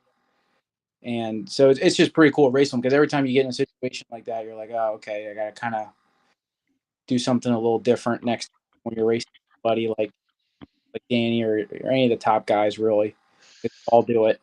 And then you kind of learn how you try to do it yourself too, And I don't know, somebody I don't like racing with, I feel like it's hard racing with a lot of these guys. I don't know. Someone that's been hard to pass for me lately has been Reinhardt, it seems like. I feel like we're at a race together. We're like magnets. We're always near each other this whole year, really, which is funny because, well, he's been on the All-Star for the last 2 years. But normally we don't really race each other. So it's like every time we pull in, you know, at Lincoln with the Outlaw Show, we're racing each other in the B main. A couple weeks ago at BAPS, we were racing each other for 10th. And the next week at BAPS, we're racing each other for the lead. It's like every race seems like, and it's always like if I'm better than them, it's like you got to really work for it. So, which is fun, and I think a lot of the 410 guys are like that too. It's just I don't think it's really easy to pass anybody in the 410. There are very few cars that are, I would say, easy to pass. So, yeah, those are my two, I guess. Fair enough, Chris. All right, so question for you. Like, so you mentioned September. We know that's big around here. So, what would be a race that you really want to win in the sprint car? I think definitely the Tuscarora 50 is the one we circled. I haven't even made the show yet, so I'd like to start with that. You never made it. I didn't even realize that. Yeah, I didn't know that either. That's crazy. Well, first time we actually ran Tuscarora 50, and we were, you know, we had a bad qualifying run, and when the 55, like you have a bad qualifying run, you're in the pole, and we actually started 12th in the B and drove up to 5th, one spot out. So, yeah, I'd like to make the show, and I think we could run really well at the Tuscarora 50, just because of the way the track gets. And yeah, it's been running really well there this year too, so that helps. Yeah, and I think the way that races, I feel like it fits my style a little bit more. And definitely the Weikert, that'd probably be number 2. So basically the Port Royal shows. Yeah, I think. And just actually, like a 1B question too. Kind of, since you mentioned Port Royal twice, you're obviously going for the championship. What's your outlook for your hope for the rest of the season? Is it push for the championship? Do you think that's a realistic goal for you? Yeah, I think that's very realistic. I think we're running really well. I think we got to limit the DNFs. Like 2 weeks ago, really hurt us with the points.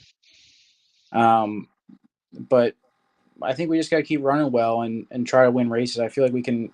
I feel like we're good enough to race with anyone at Port. I think a couple weeks ago when we won, we were really, really good.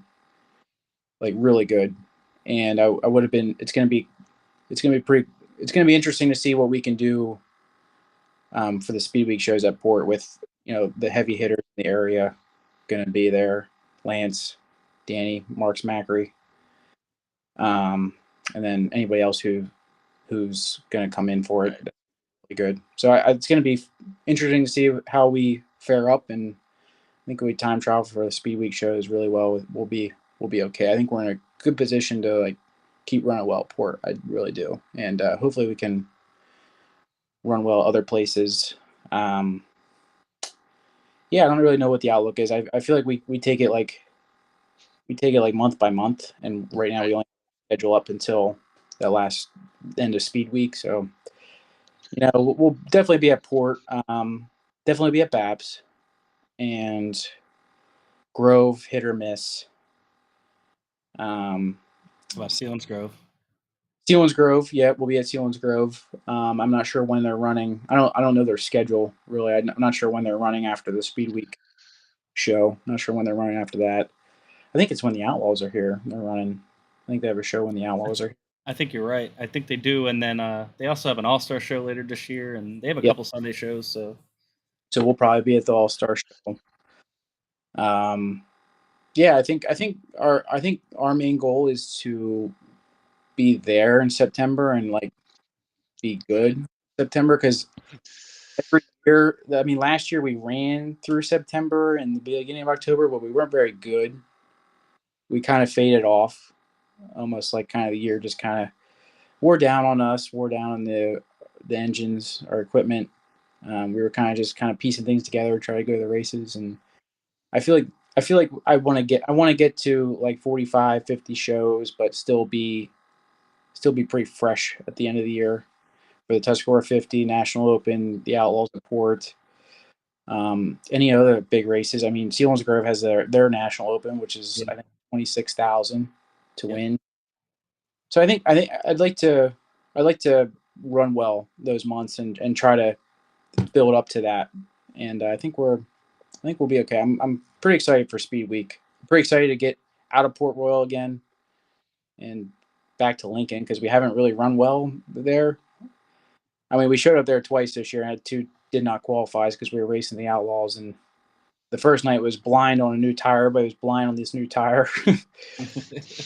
And then the second night it was just we did time trials and you get buried and it's hard to make it up. Sure. Yeah. Jimmy, what you got? No other plans? You're not no Eldora Million, nothing like that. We talked about the Eldora Million. Actually, at the beginning of the year, we were like, "Oh yeah, let's go." And then you kind of analyzed it a little bit, and we really did. We were seriously going to do it. And in fact, when the schedule came out, we were going to do it. But Port has a race that Saturday, which kind of sucks. And I didn't really. I think when that came out, Port haven't had their schedule out yet. In the last 2 years, they had the Kings Royal night off, and I think the original idea was, we'll go to the Million with the intent of running, not really with the intent of learning and try to run decent at the Kings Royal Saturday, kind of get better out throughout the week. But since that happened, it was kind of we kind of were against it. But we're hoping that that's a huge success, and then they come back next year. Because if they come back next year, I think we might go to the 4 Crown at the end of the year. And cool. We didn't really want to go to the Million as the first time getting laps on Eldora. The Kings Royal is one thing. The Million, it's going to be pretty. It's going to be. I feel like it's going to be a Knoxville National, the atmosphere. Yeah, for sure. Been more intense. Maybe even more intense. But yeah, I hope they do it again next year is what I'm hoping. To really do it, you got to do what Donnie and Lance are doing. You really should be at every race that Eldora has before that. As many laps as you can. Yeah, get as many laps as you can before that to really give yourself a really good chance at making a show and potentially running up front. It's going to be you got to look at all them outlaw teams, all the high dollar all-star teams, all the high dollar teams that aren't racing with a series, they're going to have everything that they can have to win that race. Like everything, they're going to have their best motor, and it's just different than when you're racing them guys, say at like let's just say a regular Port Royal Outlaw show or something. Right. So yeah, it's going to be a cool deal. I'll be watching, and I hope they do it next year, and we can get some more laps at Eldora before if that happens. You mean just showing up and with no laps and no experience and selling T-shirts is not the way to go? I don't know. Saying that's not advisable. I don't know. Double-edged sword, because you gotta, you can make that, you can take that, you can use that as an excuse every time. Yeah.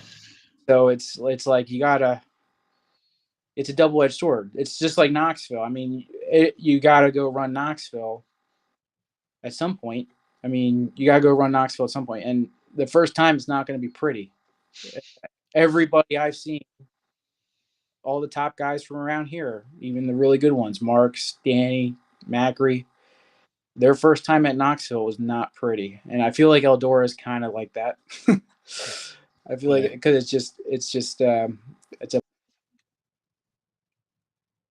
Uh-oh. We lose him? Oh man, you should have heard what I was just about to say.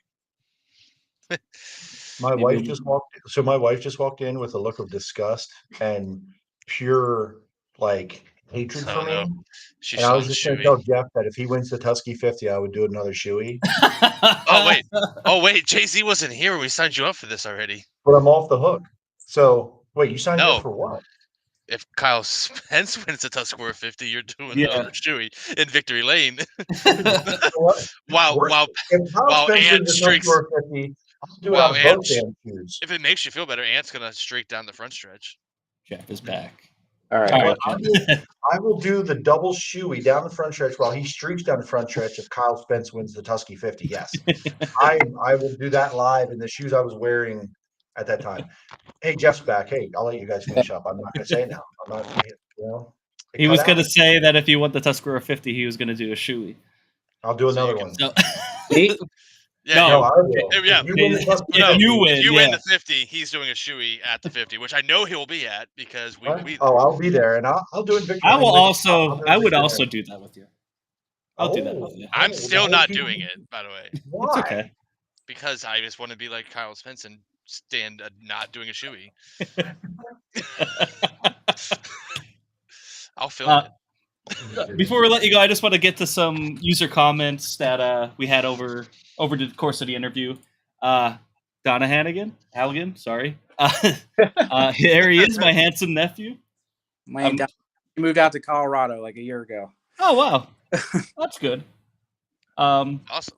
Yeah, miss him. Fred Putney said you're a good wheelman. Fred, shout out to Fred. Randy Maneval, impressive win at Port 2 weeks ago. And then Brandon Maben, 45 has been on fire on the bottom, but sorry guys, 69K for the 50. It's hard to bet against that. We're not doing a Shoey for Lance if he wins the 50. That doesn't seem right. I might. You might. And then real quick, John Sertich, hoping the rain holds out this coming week. It could change, but it looks crazy as of right now. Fingers crossed. Yes, it does. Friday's like 89% chance of rain. Yeah. I don't look at the weather. Friday's always that you're never disappointed. That's what I if saw. Friday's 89% chance of rain, that's a 100% chance that they cancel. Yeah. Jeff, I like Jeff's idea. Don't look at the weather. It's always sunny, so it's not. Somebody always tells me. Before we let you go, you want to give some shout outs to the sponsors and people that help you get to and from the track? Yeah, it takes a bunch of people to keep this deal going. Brent Debrisser, huge. EMM Sales and Service, thetreecenter.com, Jim Haller's Maple Syrup, Jake's Carts, RV 4-Wheel Drive, Victory Auto, Pine Hill Trailers, Panther Frameworks, Keystone Ag Spring, alloy wheel repair, HP engines, Roach wings, Newland bar service, AL driveline, high def suspension. I feel like all those guys, I mean, some sponsors are a little bigger role than others, but I feel like we couldn't do it without any one of them, really. Yeah, my crew, I mentioned them earlier by name, and yeah, it takes a lot of people to keep this deal going. So hopefully we can stay consistent and keep, battling up front. Really excited to race against the fields we're going to be racing against this week. So I think it's going to be a really, really good speed week with the new tires and everything. I feel like the racing's been really good. So it's going to be interesting. I think it'll be interesting. Hopefully the weather plays nice. Yeah, I do have a question, Jimmy. Can you bring that picture back up of on the cushion at Port Royal? Yep. That picture right there. So something I've noticed with you, Jeff, is your seating position in the car and kind of the way you're in there. You're like really forward a lot of times, I notice. Is that something that you do consciously? Do you know that? Like I noticed that more with you than others, just the way you sit in the seat. Is that just a comfort thing? It's just the way it is, or is there something else that I've observed here that am I crazy? I think it's just a comfort thing. I feel like it's just to kind of keep me straight up. I think our A's are a little back on this car, where the frame rail. So I think it kind of looks like that, but from a size, it's not much different from. It would look more normal, I think, in a Maxim or a standard car, I would say. That makes sense. And we were talking about optical illusions at one of the tracks recently. That someone asked, like, does that car look? Oh, it was Borden's car with that panel, right? Someone goes, is he driving like a Silver Crown car? Like someone doesn't know a lot about racing, right? And I'm like, no. I said it's an optical illusion. It makes the car look longer than it is because you're used to seeing that open at that area. So I don't know if the car isn't that much longer. So like that, what makes sense though, it's an optical illusion. Kind of what you're saying is your seating position looks different because of the way those bars are. So that makes sense. Well, yeah, if you look at Borden's car, the chassis is extended back, and the wings in the same position as, like, I would say, a standard. So it really looks weird with the wing and the frame. To keep the wing kind of at a standard spot for the. Yeah, Jim's trying stuff. He's always trying stuff. I like trying stuff. You never know what you find, right? Oh, it's kind of, that's what makes racing fun. Someone told me racing's like golf. You do it all your life, and you're never really as great as you probably could be. It kind of makes sense. Yeah. Thanks for coming on, man. Yeah, thank you so much Thank you, Jeff. And good luck here in the future. We'll see you at Port. Yeah, I like what you guys are doing. I like that you guys cover all disciplines of PA racing. I think that's pretty cool. So we try. Thanks. Awesome. Thank you, Jeff. Yep. Thanks. Have a good night. Have a good night, Jeff. Thanks, Jeff Halligan, again for joining us. That was a fun interview. Was muted at the end. I said if Jimmy didn't live near Bloomsburg, we wouldn't hear about speedsters. Well, apparently there's some people out there that do appreciate it, so that's good. Before we get into, do you want to take a quick break? I got to take a quick break. I don't need it. Yeah, I should. I just cracked a third beer. I guess we're taking a break. We're going to take a quick break. Actually. Hi, George. Hey, George. Hey, Mr. Wood. He's trying to sign us all up for Shoeys. I don't think Is that's his going to YouTube happen, live? George. Can we go stream snipe his YouTube channel? Is that what he said not to do? I'm going to play. Jeremy, we're going to come back to Millbridge real quick. I'm going to play a video from your TikTok while we go and. Okay. Is that cool? So we'll be right back. Chris will still be here when you get back. Will I?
I see how it is. Just left 2. All right.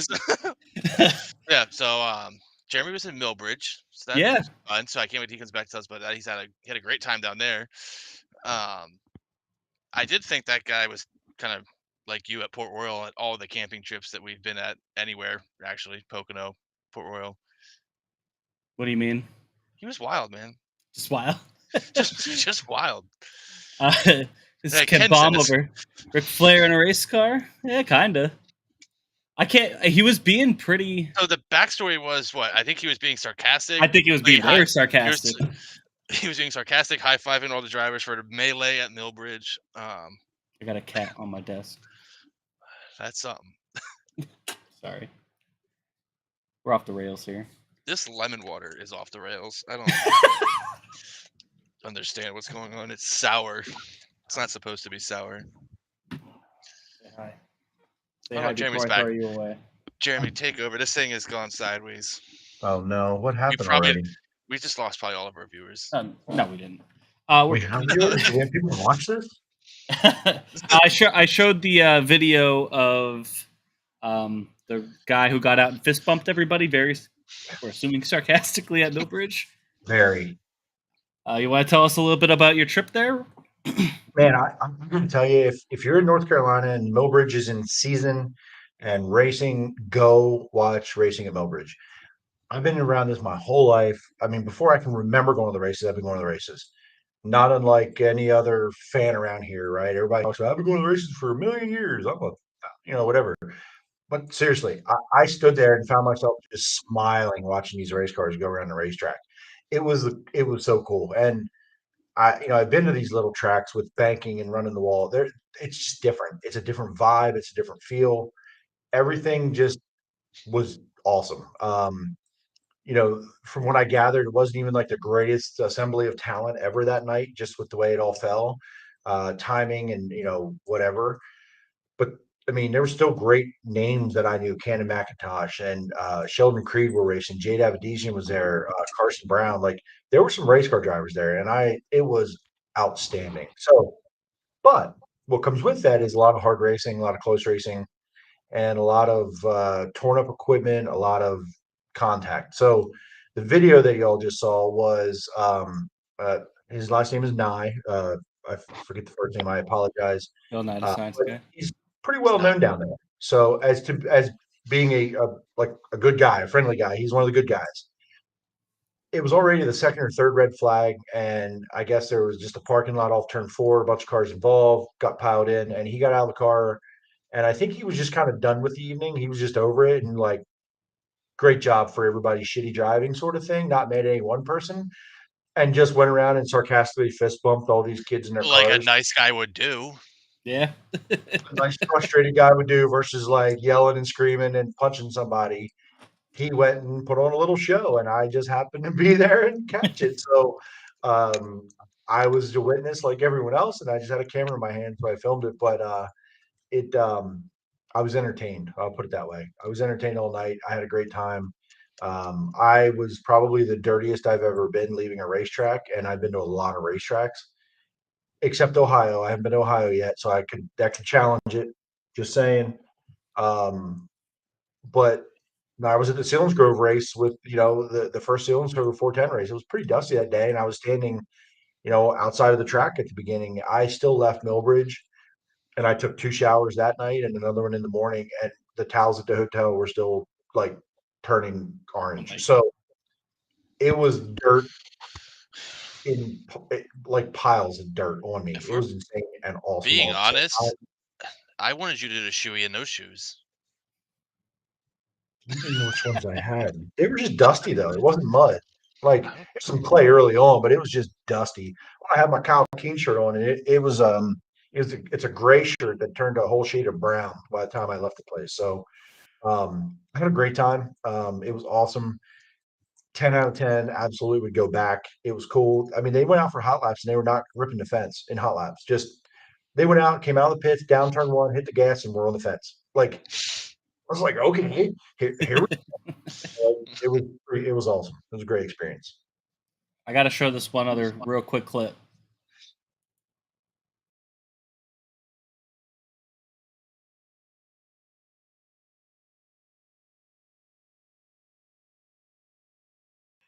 Oh, that's awesome. There's no audio to that, so if you're listening, it's a. Who is that? I'm sorry. Go ahead. You could explain it. It's your video. There. So I didn't know it at the time, but while I was doing that, he would end up having a perfect night at the racetrack. Cohen, oh, good grief. Daniel? I can't.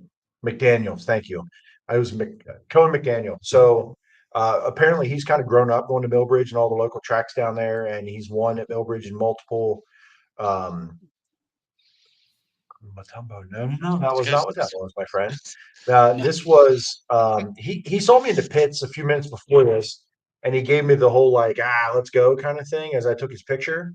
Well, I was standing off turn 4, and he come around to take the checker flag in his heat, and he must have seen me, so he did that as he went by with one hand off the wheel, and I was videoing, not photoing, so I got it, and it just like if you had to plan it, I don't know if you could plan it to look like that, where he comes right by you at the perfect angle, no obstructions, and then it fades out into a checker flag as he goes down the straightaway. Like you can't plan it any better than that. So I was just very fortunate to be there, and he ended up sweeping the night. He got out of the car in victory lane with his glorious mullet he was growing, and young guy, 11, 12, 13, 14 years old maybe. Great family. Got to talk to them a little bit afterward, and he's definitely a driver I'll follow along with now in his journey in racing. And it looks like he won again. Like that was his first Millbridge win in a Wing 600, I think. And then he apparently won again last night. I want to say something down there. So he'll be a name that I'll definitely be following. So Cohen McDaniel definitely has a Facebook page. It was fun. It was. We'll be having him on the show here in a couple of years. Oh, you know what? Like 410 race or something. Yeah, we'll get him on the show. I like it.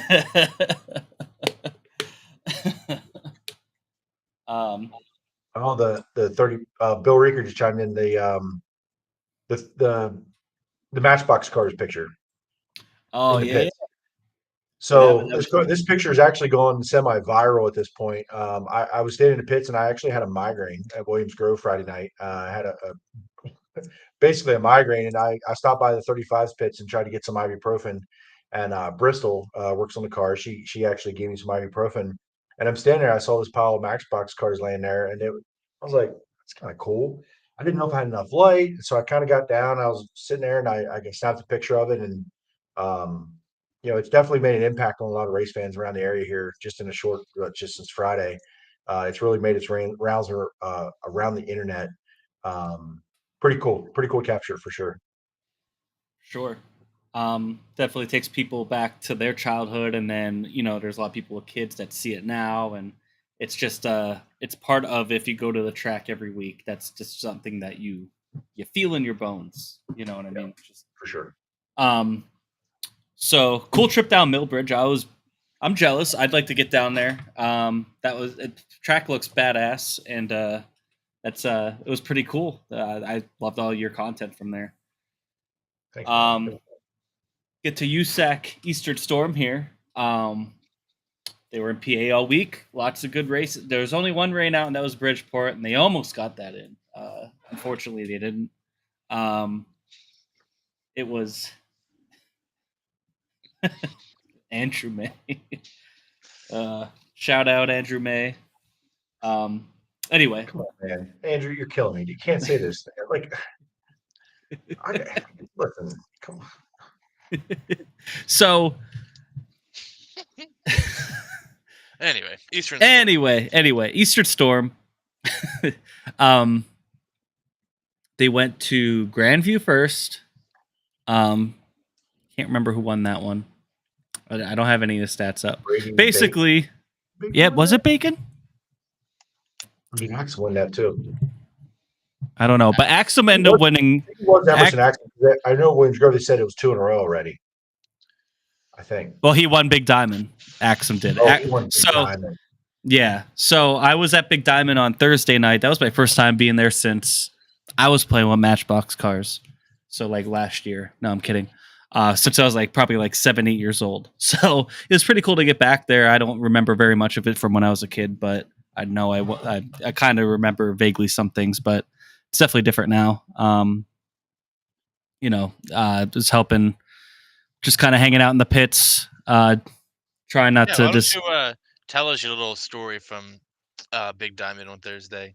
Your little I crew am. out. I'm in the middle of doing that. I want to hear the one little detail you're leaving out when you're like, I'm just standing in the pits. I was just standing there, but I don't like, you know, I've hung out in the Perigo pit a couple times now, and they're always very great to me. You know, Brett's awesome, and so is Carmen. Really great people, and I learn a lot just by watching them. You know what I mean? So, but I don't like getting in their way, and like I want to like help with what I can. Like even if it's just moving shit in and out of the way, you know. And he went out for hot laps and way off. Like the track was weird. It was just it's a very weird track. It's on top of a mountain, but then you look down into the bowl, and then the corners like dip down, and then you're driving up the back stretch, and then down in the 3 and 4 downhill, and then uphill. Like it's a weird track, and they had the Uke tire in turn 3 moved out so far that it's so tight in the 3 that you can't really ever get like a lot of momentum. It feels like. That was my take. So anyway, goes out for hot laps.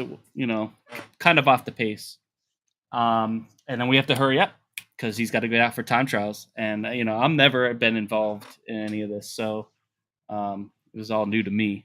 You know, in terms of being in the pit, and they're trying to hurry up and make like almost wholesale changes to get him out there so he times okay. And Brett says, "Put 5 pounds in that tire." And I'm just like, so I go and put air in it, and I'm like, I'm a dumbass. I'm a dumbass. I have to take the air out. I caught myself after like a second. I'm like, no, that's not what I need to do. But like, and he came over and ended up fixing it, and we were good. So, but he didn't time that great, and I will take full responsibility of that. full disclosure. I'll take responsibility for it, even if Brett fixed it. It's still my fault. So, Jake Swanson won Grandview. Jake Swanson won Grandview. Okay, cool. And then Emerson Axman and Robert Ballou. Top three. Axum had a hell of a week. So, after that, Carmen didn't transfer out of his heat. Had to go to the B main. Started 10th. They took the top 7, and they made wholesale changes, gears, everything. Like they were. I was really at the end of the night. Like I was really like impressed with like just how they talked it out, kept their composure, made changes real quick. Yeah, I'm gonna be called 5 Pound Jimmy now. So anyway, he ends up ripping around. Shit, who was it that he ripped around? Was it Alex Bright? No. I can't remember who he ripped around, but he ripped around the top in the B main for the last transfer spot and hit the wall on the front stretch. And I think I scared some people around me in the pit because I go, let's fucking go, you know? So I was hyped, and it was a good race. It was a decent race. Emerson Axum went on. You know, he drives the Clausen car on Brian Clausen's birthday, so it was pretty special. It was a pretty emotional win for that team. It was really cool to see, and it ended up being the heats that early on in the night. There was just not a lot of passing. It was pretty narrow. Like I said, they had that Uke tire moved out so far in 3, and it's so sketchy there. It was very hard for them to make it multi-lane, but by feature time they did. And it wasn't bad. It wasn't a bad feature. Went green to checkered, and it was a good. Ended up being a pretty good night. I was pretty really impressed with how that team handled it and let me kind of almost fuck it up for them. So, so that was Thursday, and then Friday, Williams Grove, JZ, you were there. Another Emerson Axum win. That ended up being a pretty good feature. Really scary wreck by Anton Hernandez. That car was tore up before it even went over the turn 1 and 2 fence and down into like the pit of despair back there. Tell us what you saw. Not much. I was standing where the cars go onto the racetrack out of the pits in turn one. So it happened in turn one, middle one and two. And all of a sudden people started scrambling around me. And because it was weird timing, he was catching up to the field. You know how they're under caution, lining up for the heat. It wasn't even under green flag. He was catching up to the field to line up to the pace car to start the heat race. And he ballparked it, biked it out over one and two. People started scrambling. I never wasn't watching him because why would I watch? They're not racing. And then I saw the tail tank laying on the track, still moving, but the car was already gone out of my vision. And then everything got quiet. And then the sound of metal landing out over the fence somewhere. And I guess they said when they got to the fence, they couldn't even see the car. It was in the woods. So he was okay. A little bit sore. I guess he said just a little bit of soreness. He's Not his lucky, head or man. neck, but just his back and just being bounced around. And the cage, I don't know if it was if it did its job, it didn't do its job, but he walked away and he doesn't seem hurt. So Car's a total loss, though. Car's a total loss. That the frame was bent before he even went, because if you watch the replay pretty good, a lot of the frame was bent before he even went over.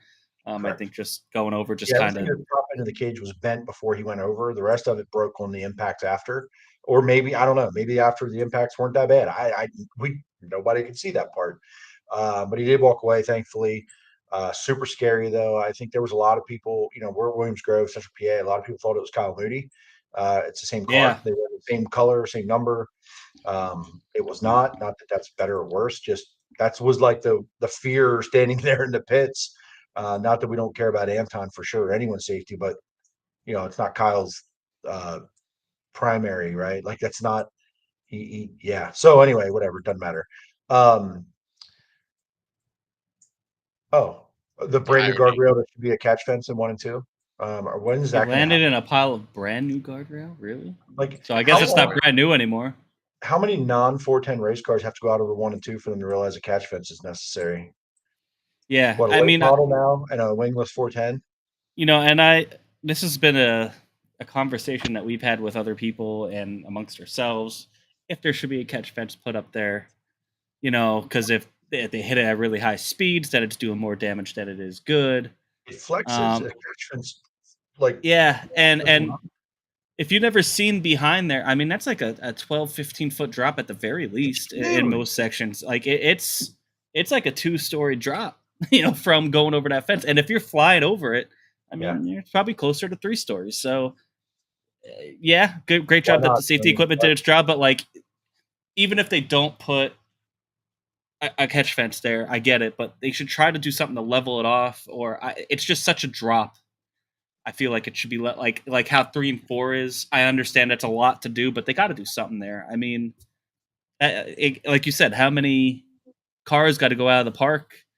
Anton, got away without any injuries, but Bernheisel last year, he almost broke his back and could have been really bad. He could have been paralyzed. Like he broke his back and could have been paralyzed. So I guess it's a chance you're willing to take when you race a race car. I get it, and I guess it's a tough spot. But everywhere else has scar. Everywhere else has a catch fences and stuff. So Westbrook is all I can say. At least that's what I was told. Yeah, but he hit a truck out there because there's nothing to stop him. He hit a truck and got hurt, right? What in that area out there? Like, what do you mean? I don't understand what. Okay, can't or won't are two different things. To eliminate more people potentially getting hurt, going out over that fence and down over that hill, something can be done. Yeah, that's something. There's no way can't. The word can't and won't are different things. To protect these drivers, if something were to happen.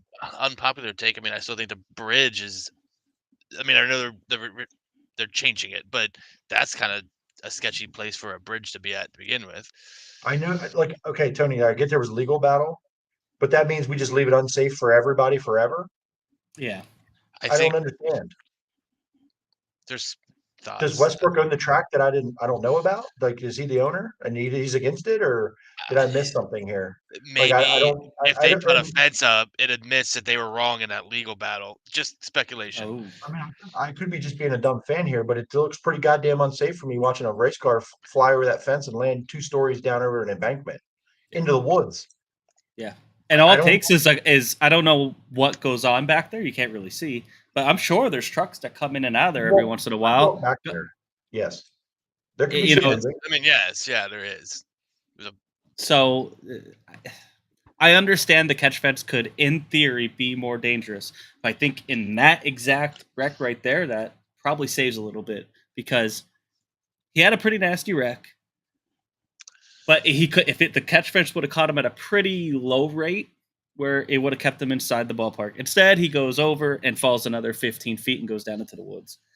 Yeah, I get both sides. I just think, I mean, Vaps has a pretty big drop off out of 1 and 2, and they have a catch fence. Yeah, and What's it's the even difference? tighter, and you're not even getting up to the fence that often. But when they do, they have or what about this? What if they put a higher guardrail up? I was just gonna say, use that new Like guardrail, Port build a Royal? Port Royal wall. If you build a But- bigger wall, okay, I think that's a good happy medium. Maybe Something Just enough so they can't go over so easy. I'm gonna guess there's more to it that we will never know without having one of those track people here to tell us, and then it's probably something that we won't like. I'd like to think that, but at the same time, I feel like it's No, I'm gonna guess we won't like the answer, but I'm guessing it's some kind of red tape or something in insurance, or I don't know, something Now, screwy. Travis, I've never seen anybody go through the Port Royal fence in 1 and 2 before. They've we knocked a saw hole Mike- in they it. made a Stayed hole, inside, yeah, but but they stayed inside the track. yeah, we're talking about 1 and 2. We're not talking about 3 and 4. 3 and 4, They used to go out over there. yeah, they used but to go out over there. But I mean, Cars were slowed down by the time they got out there. yeah, I mean, this wingless car was and they're falling out like in 3 and 4. They're falling out more level, just Level. like 3 and Not 4 going back in Williams down. Grove, Right. like Brett did last year. You're going out level, so it's not so you're not taking another fall when you go over the He fence. landed lower elevation than when he took off. That shouldn't happen, Yeah, yeah. right? Like, even if he comes back down to where at the same elevation he started on the track, gets height, comes back down on the track. But he took all that height, went up, and ended up landing lower impact than he would have inside the track.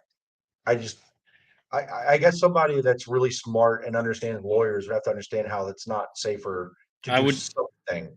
I would trade 35 years of fireworks for some safety upgrades somehow. There's ways. Eternity of fireworks over something else. Anyway, moving on. Moving on. Great race, by the way. new track record was set. Yes. Before we I get feel away like I from heard that all weekend.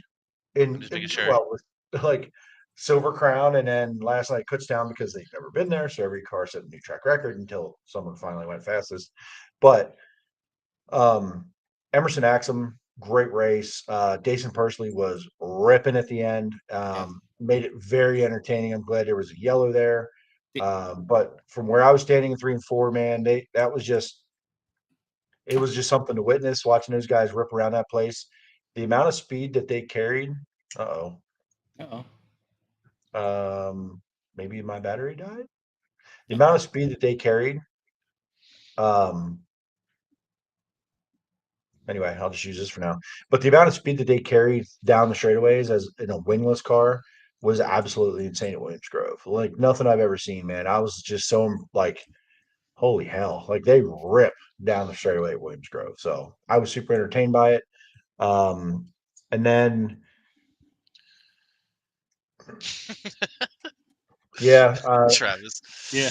the lawyers. Yeah. JC I'm said getting too much. weird text messages all of a sudden. It's strange. There's people at my door. Give me a minute. Yeah, you're good. You're good. Right. So we talked about Team S, new track record. Wingless Yeah. race was fun to watch. Dyson Wings Pursley Sprint cars. all week. I wanted to make a note of that.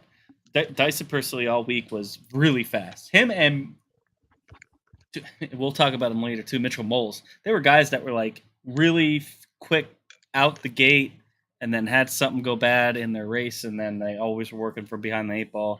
I really thought Dyson was going to get his first win there at of the week, but didn't happen. Sorry, go ahead. I was gonna say the same thing. Wing cars, smaller field. What was it? 20 something. Yeah, something like that. Like something like that. Big win for Troy. Yes. Wagaman Jr. winning in the half of 27. I guess at that time yeah. was his second race, a second and the first. And then he took fourth at Lincoln. We'll get to that Yeah. Saturday. He's been on fire in that Hefner car already. I mean, that's 3 top 5s at 3 races and so with a win. Great for Troy. Bad luck for Billy, but I think they were the best 2 cars there. Looking out throughout the night, I know the track had a decent curb, which was kind of surprising to see, and Billy. And we lost Jimmy. Billy was leading early, and it looked like he jumped it. What do you mean you lost me? No, you're back now. You kind of froze. You froze for a second, but you're good. Probably because my cat is roaming around around here. here. Anyway, so you guys talk shit on the track. Now you're both having issues. See? Yeah, really. Well, I mean, I'm not talking shit. I'm just speaking truth. FAFO. Troy fucking Wagaman Jr. That's right. His first career win at Williams Grove. It was a great race as well. Billy was really running good there. I hated that, Billy jumped the cushion 3 and 4 and broke the car there. I hated that for him.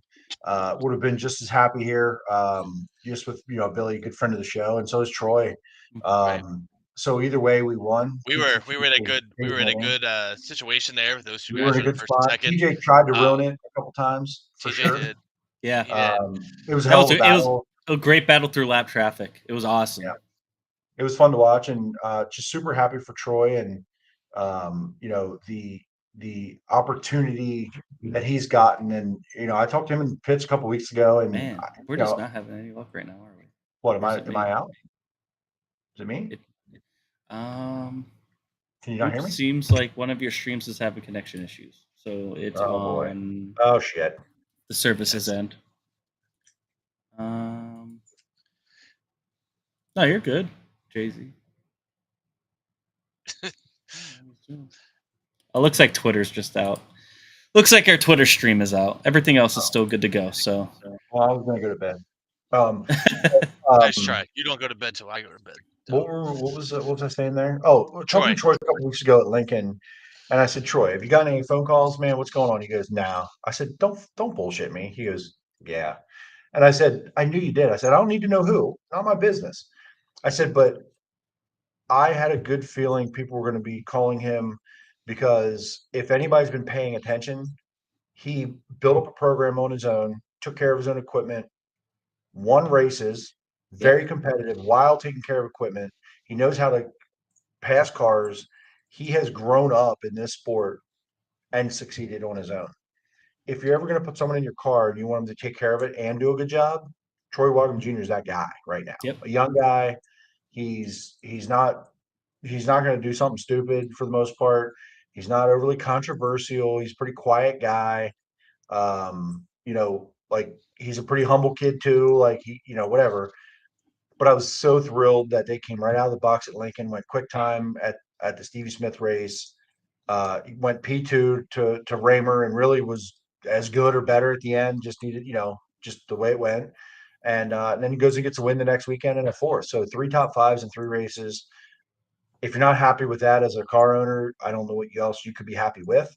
So hopefully that's something that continues and he gets more opportunities in the car. I don't know what the plan is. I know there's Summer Speedweek there. I don't know how much. I don't know what the plan is beyond, but couldn't be happier for him to get his first win. I was so thankful I was able to be there. There's been a lot of races that I wish I was at over the years that I wasn't there for some friends' wins and things. And that was one I'm super thankful that I was able to be there and drink the bottom of the champagne bottle at the end of the night and, hang out and shoot the shit with them. And, super happy for Dakota, good friends of his, Dakota and Aaron Staub and, Troy's uncle helps out there in the car, Willie Bechtel, and just everybody involved with that. And thankfully he's gotten that opportunity to show his abilities and what he can do. So it was super cool. Yeah, it was really awesome. You were able to catch up with him afterwards. Go check out the Turn to Terribles page. Had a nice little post-race interview with him, which was fun. Shout out to our camera holder, Ryan Smith, that night. The Ryan Smith. the real one, Ryan Camera Holder Smith. But yeah, no, that was it was awesome to watch, and I was pumped up at home watching it, and just really happy for him. Is he still pulling that on an open trailer? Kyle or Troy? Yeah. I would say that they probably have a trailer. Hefner probably has a trailer. Okay. Now, when he was running the trunk car, he was still towing. Yeah, he was pulling it on an open trailer. I loved it. But I don't think so. No, I'm pretty sure it was rolled up to a trailer. So yeah, he's got a trailer to haul a car in. That's pretty cool. That might be more of an upgrade than the car. I mean, pretty sure for Aaron, he did drive the 58 for Aaron Long a little bit, and they had a trailer, I think. So he's definitely had opportunities with a trailer, but I think the open trailer should come back. But yeah, so it was super fun. It was a great night all around. I was entertained. It was late, as I expected it to be, but I didn't expect Troy to win that race. Or going into the night, didn't know. First career win, right? Never won a race at Williams Grove. So I know he was super pumped about it. And he said, not bad for a retired driver. And I said, shut your mouth. Like, you're not retired driver. Come on. Yeah. Anyway. But yeah, that was Friday. Saturday. Which track do you want to talk about first? Want to stay with USAC and go with Port? I mean, 2 of the 3 of us were there. What else went on? Lincoln. What else happened? Oh, Lincoln. Yeah. Oh. Okay, let's talk Port. Yeah, let's talk Port. Let's talk about. Let's talk Port. Let's go with the positive. Stay positive. Great. I didn't know there was negatives. Everything's positive. We'll find Jeff out. said, don't look at the weather report. So Port Royal on Saturday. What stays in turn 2? What happens in turn 2 stays in turn 2, Andy. Stays in turn 2. Yes. God damn it. 3 division show. I was mad I missed this show last year. I was very happy to be there this year. Other than the fact that I didn't get out of there at like 1 o'clock in the morning. That was the only downside. I did not think it would be that late, but it is what it is. I also didn't expect. So 3 division show, Silver Crown, which is always a great time. If there's ever a Silver Crown race near you, you gotta go. It's just a different form. Experience. It's a different experience, different form. And even at Port Royal, it's not even the full Silver Crown experience. It's kind of like half done, They don't line up on the front stretch and fire them up and stuff like that, because, it's only 50 laps instead of like 75 or 100 laps. Still great show. I'm not just saying. Always cool to see those cars. You also had USAC 410, which put on a hell of a show. And then the Wing 410 cars, which I thought were probably going to get 24, 25 cars, just enough to be a full feature. They got 37 cars. A lot of cars that just came out of the woodwork for this one. And I think, Jeremy, you said it. You thought maybe it was just kind of like a couple people were just like, I have nothing to do Saturday night. I want to go see Silver Crown. Let's just load up the car and let's go race. It could have been the case. I don't know. But that way. Like, there was a couple, and I'm like, what? Who? Why? Why today? But and they had a million of them, and they got to see a Silver Crown race with it. So there was a great battle for the lead in 2 of the 3 features. 410 USAC race was great. Justin Grant ripping the cushion up on the top, just hanging his balls up there, grabbing the win, and a really good battle with Emerson Axum. It was a great feature. And then you had the Wing 410 feature, and out of that whole entire field, it's Steve Buckwalter and Gerard McIntyre battling for it at the end, and it was a great battle. It was really, really good. Again, we were talking kind of like we were talking with Jeff earlier. It was kind of middle bottom. People were ripping the top, but they weren't gaining any time. They were kind of maintaining. And you could maybe capitalize up on top if somebody got in dirty air or made a mistake lower. But the middle to bottom was kind of the place to be, and that it made it for tighter racing in the corner. Because McIntyre and Buckwalter were like wheel to wheel for a while and going through lap traffic. It was a really, really great race to watch. But in the end, Steve Buckwalter, shout out to him. Great race that he ran. He ended up pulling away towards the end there and grabbed the win. And he had to hurry up and get out of there. He couldn't even really celebrate because he had to go get in the Silver Crown car, which he ended up being a hard charger in. So he had a really great night. Sure was a long night for him, but the Silver Crown race was something else. Logan Seavey kind of ran away with it.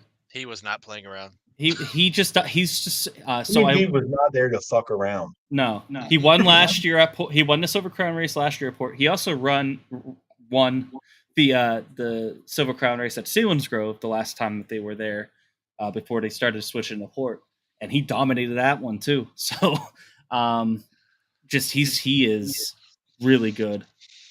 The story of the night, though, probably unfortunately for CV, one of the stories of the night was Chase Dietz. First time out in a Silver Crown car, a guy you barely ever see. I don't think I've ever seen him at Port Royal, to be honest. Not that I can think of from recent memory. Maybe when he was in the 39. Maybe I don't know. Either way, first race in a Silver Crown car, he breaks the track record out in time trials. He ends up qualifying like third or fourth because a couple of guys jumped him. And he was running between second and fourth the entire night. He, at the end, he dropped back to fourth, and then he passed right back up to second. He looked strong. I thought in the beginning when he started up there, I thought, okay, first Silver Crown race, maybe he goes, and he's a sprint car driver. Maybe he goes a little too hard in the beginning and falls back. It was the opposite. He looked stronger at the end of the night. He did a really fantastic job, and that whole team and himself, they deserve all. That was probably the most impressive run I saw out of the past 2 weeks out of all the racing that we haven't covered. What'd you guys think? I agree. It was almost hard to like understand it as it was happening. Like I understood it and I was watching it and I was here for it and I was excited. But I don't know if the impact really set in until I you don't just do that. Brady Bacon, Justin Grant, Logan Seavey. Who else was up there? And it's not like he's a Port guy. Like if Logan Wagner jumped in a Silver Crown car and went to Port, would he have an advantage over some other people potentially? Yeah, right. But it's not like he's a Port Royal weekly guy. Right.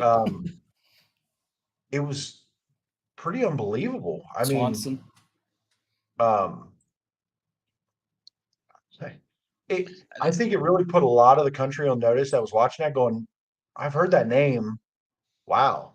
So I don't know what it does. I don't know what it gets, whatever, but it couldn't come at a better time. You're owning your own team, first year out. If there's ever going to be support thrown his way, opportunities, offers, if it gets him anything, some publicity, some whatever, sponsorship, couldn't come at a better time. And if you didn't know that name and you do now, if you weren't a Central PA fan, or if you were just on the fringe of knowing the name, you've heard it, you know it now, because I guarantee you that Silver Crown race drew more viewers from further out than any other weekly Port Royal show would have. Because it wasn't only just Silver Crown, it was also USAC 410s, and it was the wing cars. So couldn't be happier for the guy. You went wheel to wheel with guys that are racing a full season in those cars and passing them. So can't say much more than just wildly impressive. Yeah, I was blown away. Chris, what are your thoughts? Yeah, I just agree. It was impressive that he stayed up there all race. Carmen came there. Just the guys he was racing with. That's what I was going to get to next. Let me just say with Chase there, just the way he was running that bottom, and then changing when he had to was really impressive. Just the way he navigated that race, because it was definitely so much different than most of anything he's ever done. So right, and they shook the car down at BAPS a couple weeks ago and off and running. Just impressed. Carmen, like you said, Carmen Farrago, man, he qualified really well. Started ninth and worked his way up to fourth. He was in a battle with Justin Grant, and he was faster than Justin Grant. you just couldn't get around him.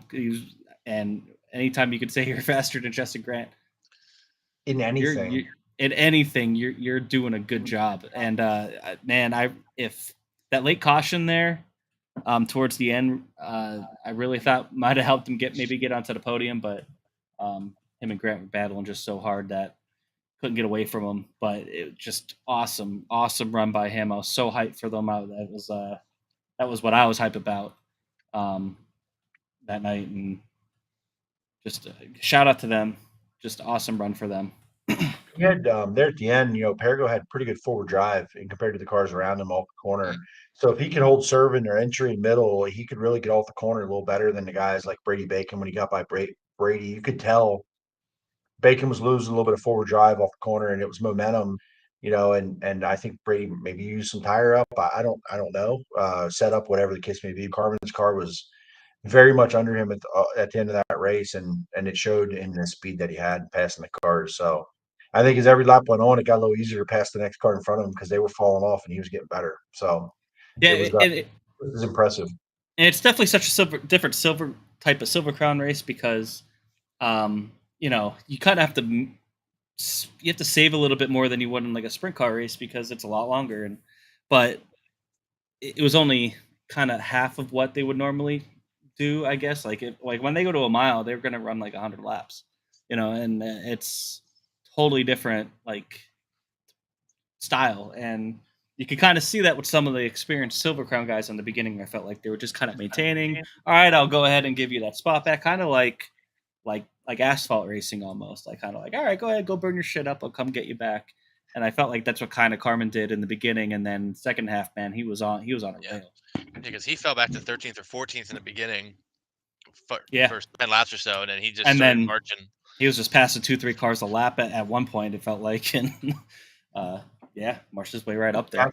I went into pits afterward and I said, "Man, imagine if you didn't let all those cars pass you at the beginning. You might have won this damn thing." I said, "Get good," He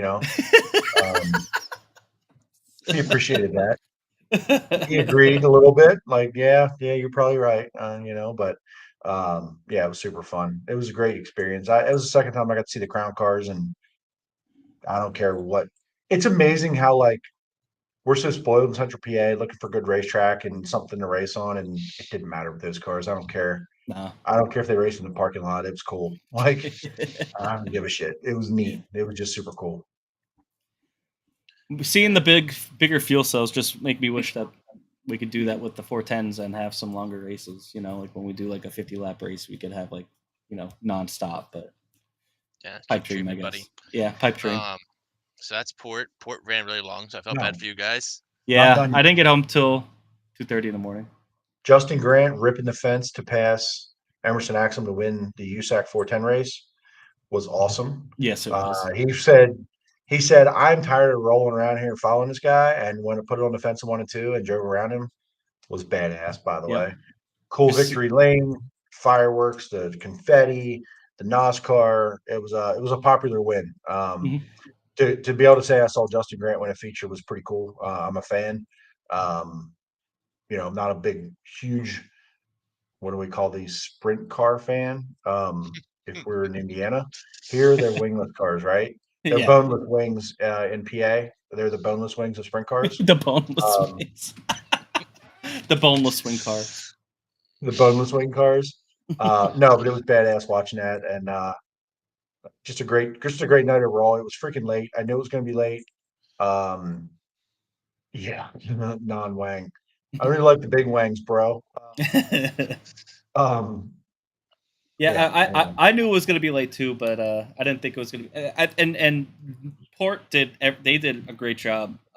They ran everything well. I mean, when you have that, you have over 100 cars in the pits that all need push, first of all. And second of all, you did 2 divisions with time trials. I mean, I thought they did a great job, as good as you could do. They had to keep up with the track too, because you don't want it to rubber down or anything like that. And I didn't see any of that. I thought they were all searching for grip all night, and that's when Port's at its best, is when you have to be searching for grip in the feature. And that's what it was. Saturday. That wasn't all Saturday. I guess should we talk about it? I don't know what happened. I don't know what you're talking about. Lincoln had a race, Chris. I know they had a race, but apparently, why are we so worried about it? You know what? Freddie didn't win. You're antagonizing me, aren't you? You were at Port. I don't even know how you could be antagonized by Lincoln right now. Who did win? Danny. And the late model feature right, winner so let's qualified. Yeah, let's move on to Sunday then. Big win for Danny, with the passing. Yeah, it was. It was an emotional victory lane, so. For who? Danny. For Danny. No. I think that everyone knows that was cool. Okay. Yeah. Fan or not. Cool. The story of the night, unfortunately, was the track. I've heard from this. what I've heard. Now, I was at Port Royal. This is only what I've heard. That it was a shit show. And it was garbage. Now, if you win the race, you probably don't dislike it as bad as everybody from second to last. But I heard it was garbage. And the story going around, there you go, 15.1 second quick time. That is garbage. Slow at Lincoln's 14 seconds. This was 15.1. Okay. The story behind this apparently is Fred Putney, the track prep guru, master, king of all kings, fan of the show, was relieved of his services recently. And I guess the story that I gathered was the time of race start, track wasn't ready. Not only was it a delay because the track wasn't ready, then they had 15.1 second time trial laps. You mean Saturday? Just Saturday. to clarify. If the rumors, right, are true, and I saw a comment from Fred Putney himself that said I was asked my services were no longer needed. It is an absolute travesty to come out right out the gate and an embarrassment. Yeah. If you tell that man his services are no longer needed at Lincoln Speedway, because it's not like Lincoln has a lot going in his fucking favor right now. And I don't know. See, no, hold on. There's a lot of things that we know about in our circle, right? But I'm saying from the surface in and seeing how successful they've been this year. Correct. I mean, most people would say, "No, they're great." But I think if you ever got close to that track and involvement in any way, there's been some things happening with personnel and people and those experiences for some humans. Okay? Well, I don't If know. this is My the trend of how the people are treated that want to support the place and work there, and this is, if there's one person you don't want to run off, it's the guy who preps the fucking racetrack to put on a good show. And it's not big of a deal whenever you have a post out for concession and ticket stand workers, and all the comments say is "bring Fred back." So I don't know, right? Because it's not a secret. I'm not talking about something that people don't know about. No, you go on anything Lincoln related social media wise right now, and that's what you're going to see. For better or worse, for whatever reason, we don't know the reason, whatever. But listen, I'm not taking a stance. There's some things that we probably don't know as fans, and it's For not. sure. Well, honestly, I could say it's not our business, but it is our fucking business. We pay the bills. Yeah, absolutely. Okay, we pay the bills as fans. It is our business to be in that business and know what the hell's going on. Because if they're going to have 15.1 second time trial laps and have a shit surface every weekend, they're going to go out of business.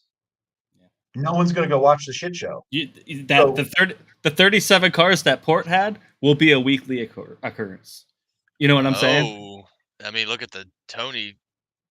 And if that ever picks up Saturday nights at 410s, I will never go to Lincoln Speedway again. Do you see that? Do you see this? This is a big comment right here. I'm reading it.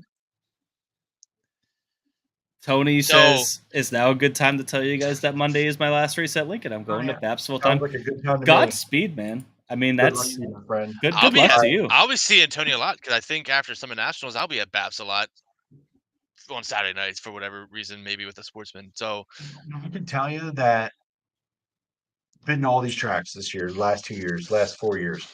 With the photography thing that I've gotten into, freelance, I couldn't be more welcome to BAPS, and I couldn't be more welcome to Port Royal. Yep. I don't get that vibe all the time. Now, I will say this: shout out to Gary Ferguson. He's been very welcoming. Mhm. Okay, at Lincoln this year. I don't feel nearly the way I felt last year at Lincoln Speedway, and nothing changed last year this year.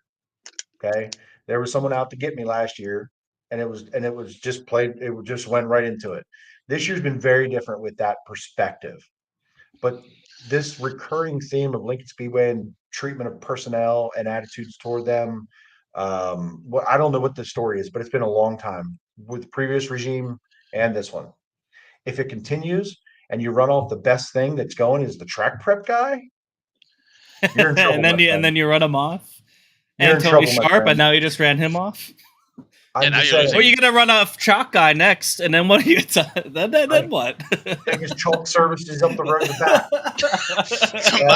So my thing is, so spinning away from Lincoln, I agree with everything you say with Lincoln. I understand that, but someone's got to get Fred, right? We know how good he is. Yeah. There's a bunch of tracks that could use him. Then it said he was going to be back there for Speedweek, so I don't. Tony's there for Speedweeks too. Yeah. So maybe there's it's a just deal kind there. of like a do our thing and get on moving. Truck guy is entered the transfer portal. Devil's advocate here, okay? Let's see what maybe they have an idea for a new regime. Yeah. Let's give it a shot. I mean, the first impression wasn't great, but I don't want to. Yeah, I don't want to completely like shut down like whoever's coming in there. Like they're already against the grain a little bit. I'm really hoping they had But- someone coming in there, not just Yes. got rid of the head guy and just went for Right, it. and Because just went that's a with it. different. That's a But different. Like I feel like Yeah. they had to have a contingency plan here, and maybe there's a reason for it, and we should at least let it play out. But it does seem weird. It is very strange. Hear me out with this.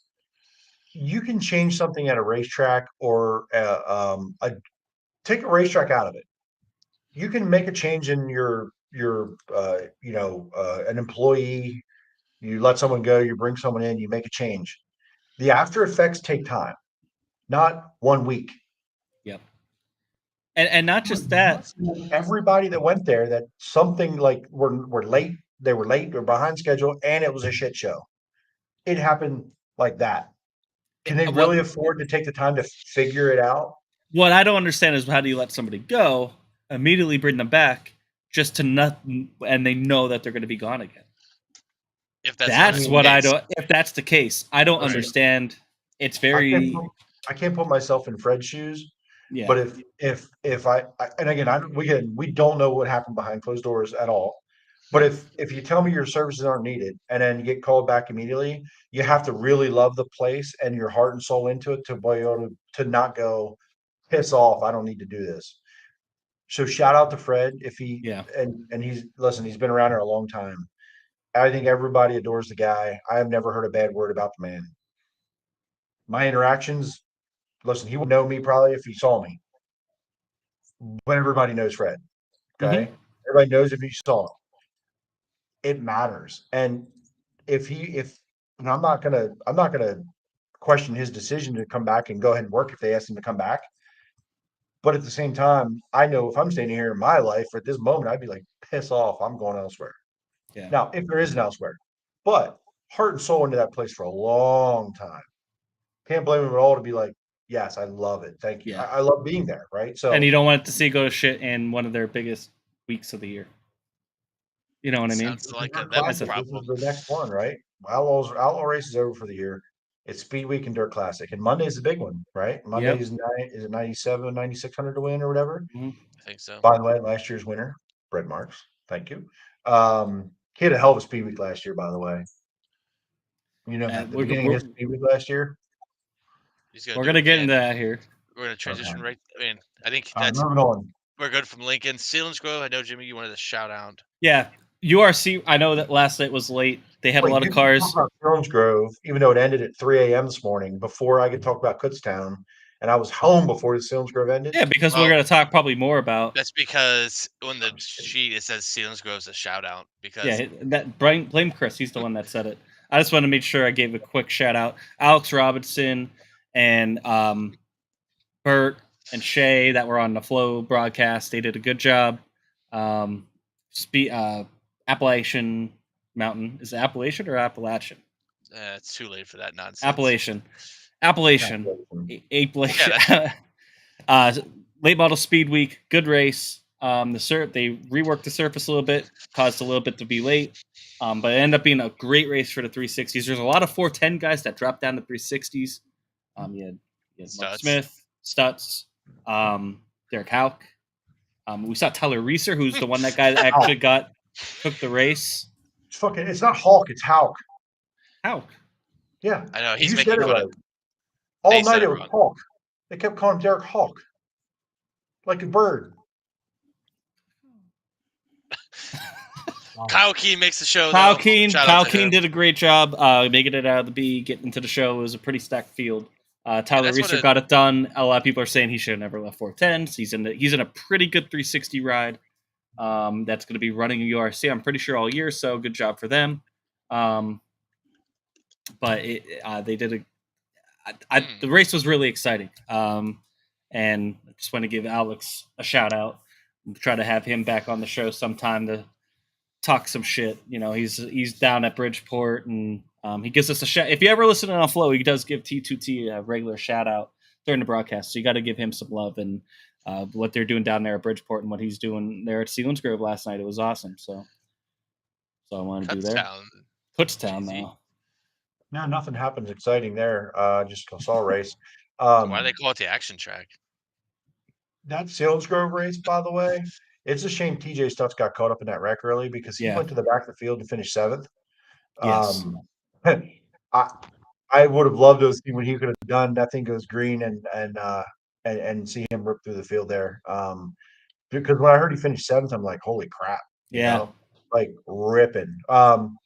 Yeah, so I went to Kutztown last night to watch 600 micros, which are there weekly, and the USAC 410 sprint cars. It was insanity. I didn't think they were going to be able to turn. I didn't think they'd get through the corner. They kept talking about on the broadcast about they didn't know what gear to run, how much stagger, setups. They were all kind of talking with each other in the pits and how to make the cars get through the corners. And that feature was 40 laps and it went nonstop, green to checkered. It was pretty unbelievable. It was definitely a testament to those driving ability of those guys. Wingless cars, wingless 410s running around that place wheel to wheel and didn't have a single spin out, didn't have a single, bump into each other and, anything. It was incredible. And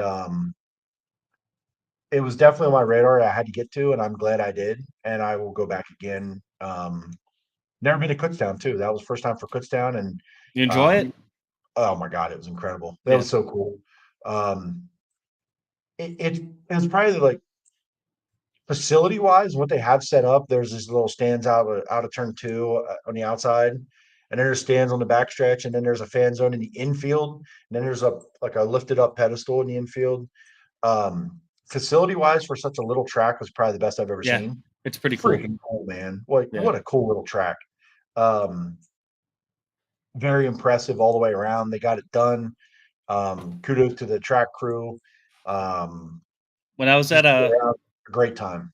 When I was at Big Diamond on Thursday, I did talk to one of the USAC officials, and we brought up Kutztown. And the last time I was there was for the USAC midgets, and they only had that chute coming out of turn 4, so they were trying to push them off onto the track as the other car was making that cross and coming off. Yeah, one thing, and it's good to see. I didn't realize that they added that front chute on the front stretch to be able to push them off, which is a great thing. So it's good to see them making upgrades and being smart about it. And it was awesome to watch from at home. I think who said was it Kyle that said earlier about being worried about it just being up on the fence? I have my concerns about that as well. I didn't think there was going to be much passing, but it ended up being pretty good. It was pretty wild. I think the best part of the night though was definitely time trials. They're just on it. Like, it was cool. On edge. Time trials on the fence, figuring it out. I mean, the first car in time trials climbed the wall with all 4 wheels. Like Preston Latimus was doing the Logan Seavey at Lanco deal. Like it was wild. I didn't even care that if that feature didn't end up being a banger of a race, that they got it and ran 40 laps nonstop and didn't wreck, and it was competitive. And I lost track of who the damn leader was at one point because I didn't see it, couldn't find a scoreboard. I didn't know what was going on, and I was doing photos, but like Kyle Cummins winning was badass. He was ripping from the word go when I got there last night. Just in the corner, you could tell the guys who had the car under them and also had the testicles to just rip. It was freaking awesome. It was an experience for sure. So, between this was a hell of a week for me as a race fan. Millbridge, Silver Crown at Port, and Winglet and USAC 410s at Kutztown. Like I couldn't have put together That's a wild week. a better week of something different for as a fan. It was pretty cool. It was definitely a week I'll remember for a long time. Maybe until this week, because we are gonna let's transition into PA Speed Week. There wasn't much else going on. I mean, we could talk quick about Ohio. No, we're good. Go on. Brett Courtney won Marks on a stays winning. tiebreaker. Brett Marks stays winning at Portsmouth. That's all I know. Yeah, Brett Marks won a hell of a race. Feature. Hell of a race. But let's talk PA Speed Week because PA is the better state, better speed week. It's all facts. I'm hoping the weather can get most of these races in this weekend. I don't see Grove happening, to be honest, the way it's looking more and more. Their water table is probably still too high. And the freezing temps. And but it is supposed to rain during the day and then thunderstorms at night. So yeah, that sucks. But if you had to lose one, if I'm Williams Grove, that's probably the one I would prefer than Mitch Smith the following week. Right. It does look better the week after, at least. I mean, this is way too far out forecast here. Could change a million times. But predictions. Let's go first. Car counts. Who do we think is coming out for the full week? Because there hasn't been much announced. We got to also take into account, and we were talking about this before the show. Wikipedia tweeted out the entry list for the High Bank Nationals at Huset's, $250,000 to win. Very big money race. They 53 signed up so far, and no PA guys. Not many all-stars. A lot of just Midwest guys, a lot of Knoxville and Outlaw guys, and a couple others, but guys, and it could change. Maybe they're still deciding what they're going to do, but I don't see Buddy Kofoid, Tyler Courtney. I know Justin Peck's going to be running PA Speed Week, but for them not to even go out for it's $250,000 to win and $5,000 just to start the feature. I don't understand it's a 4-day show, but I'm not a fan of Huset's. I'm going to preface all that with this. So I don't blame anybody for not going out there because I just think that place tears a lot of shit up, and it can be exciting, but I just think I don't know. Anyway, I think you answered your own question to why those guys aren't going there. Right? Am I off base or am I just? Turns out it's a long way away too. That too. But for $250,000 for 4 days. All-Stars aren't raced until the 7th of July. But you have to win to get that. So and look, $250,000 is nice. Yeah. But there's a lot of racing about to happen, and you can win a pretty good little living in the next 10 days. Yeah. Right. So do we see does Buddy Kofoid, because I didn't see his name on the entry list. You don't see him at all?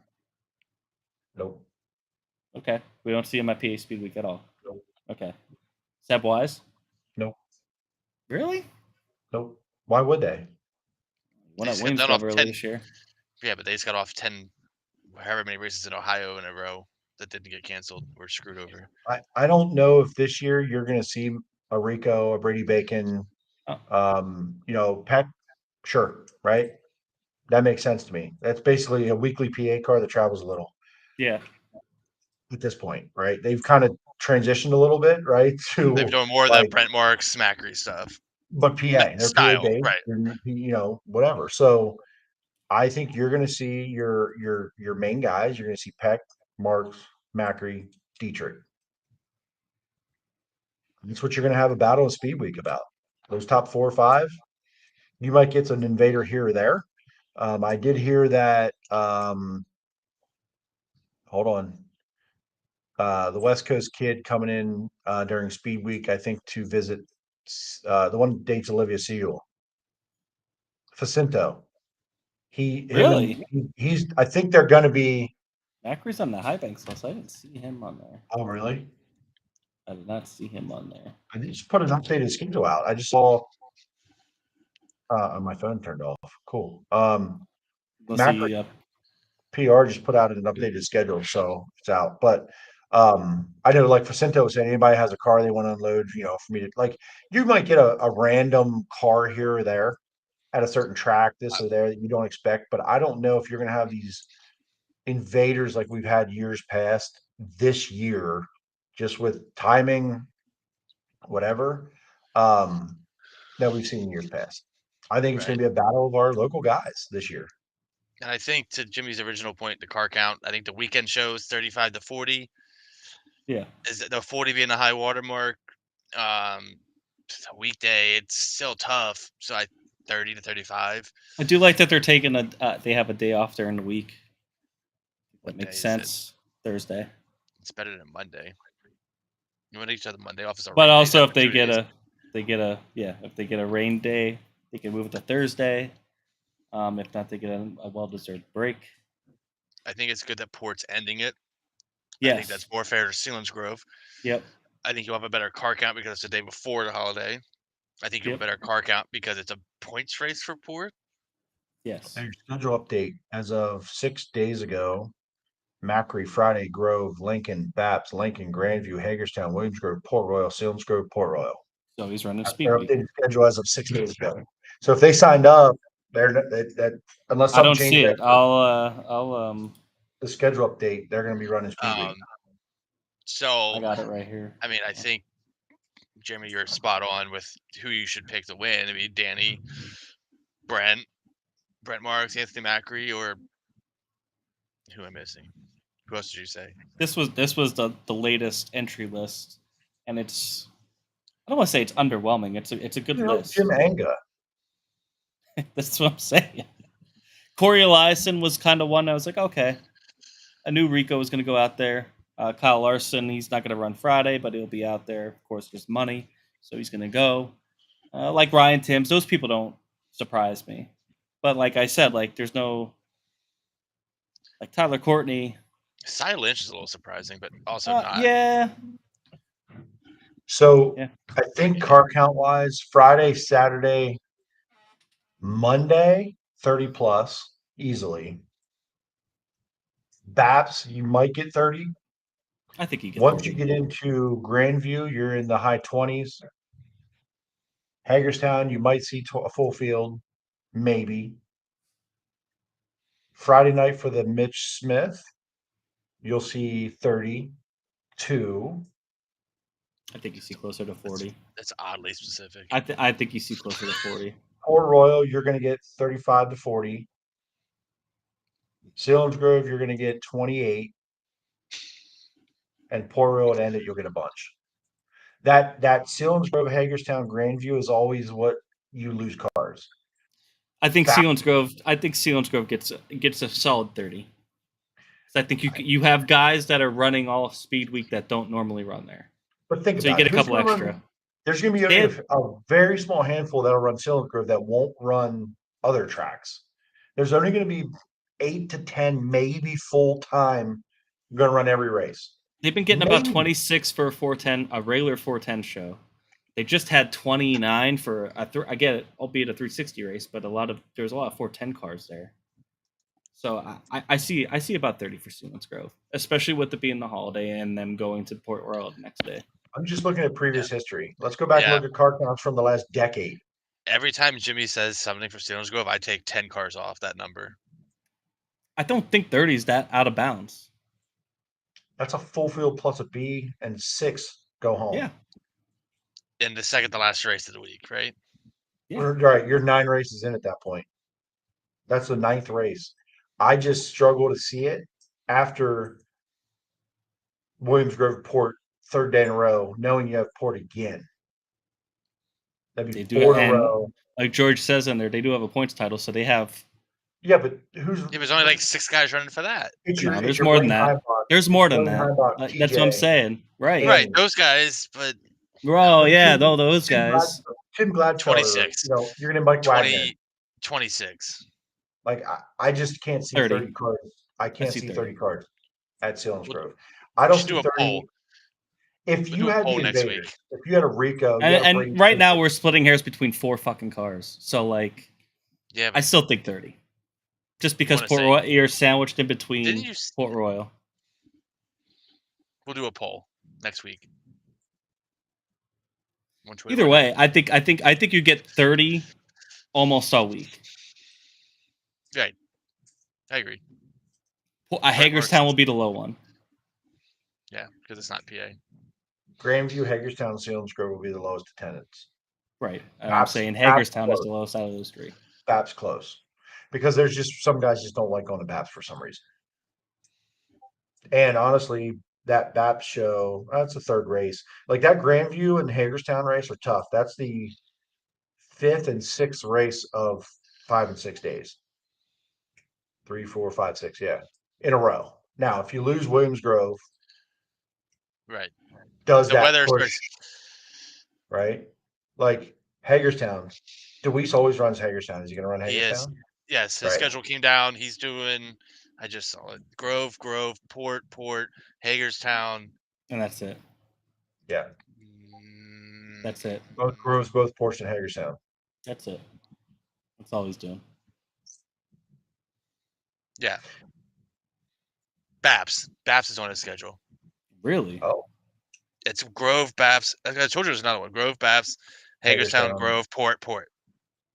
His email came through right before I started setting up.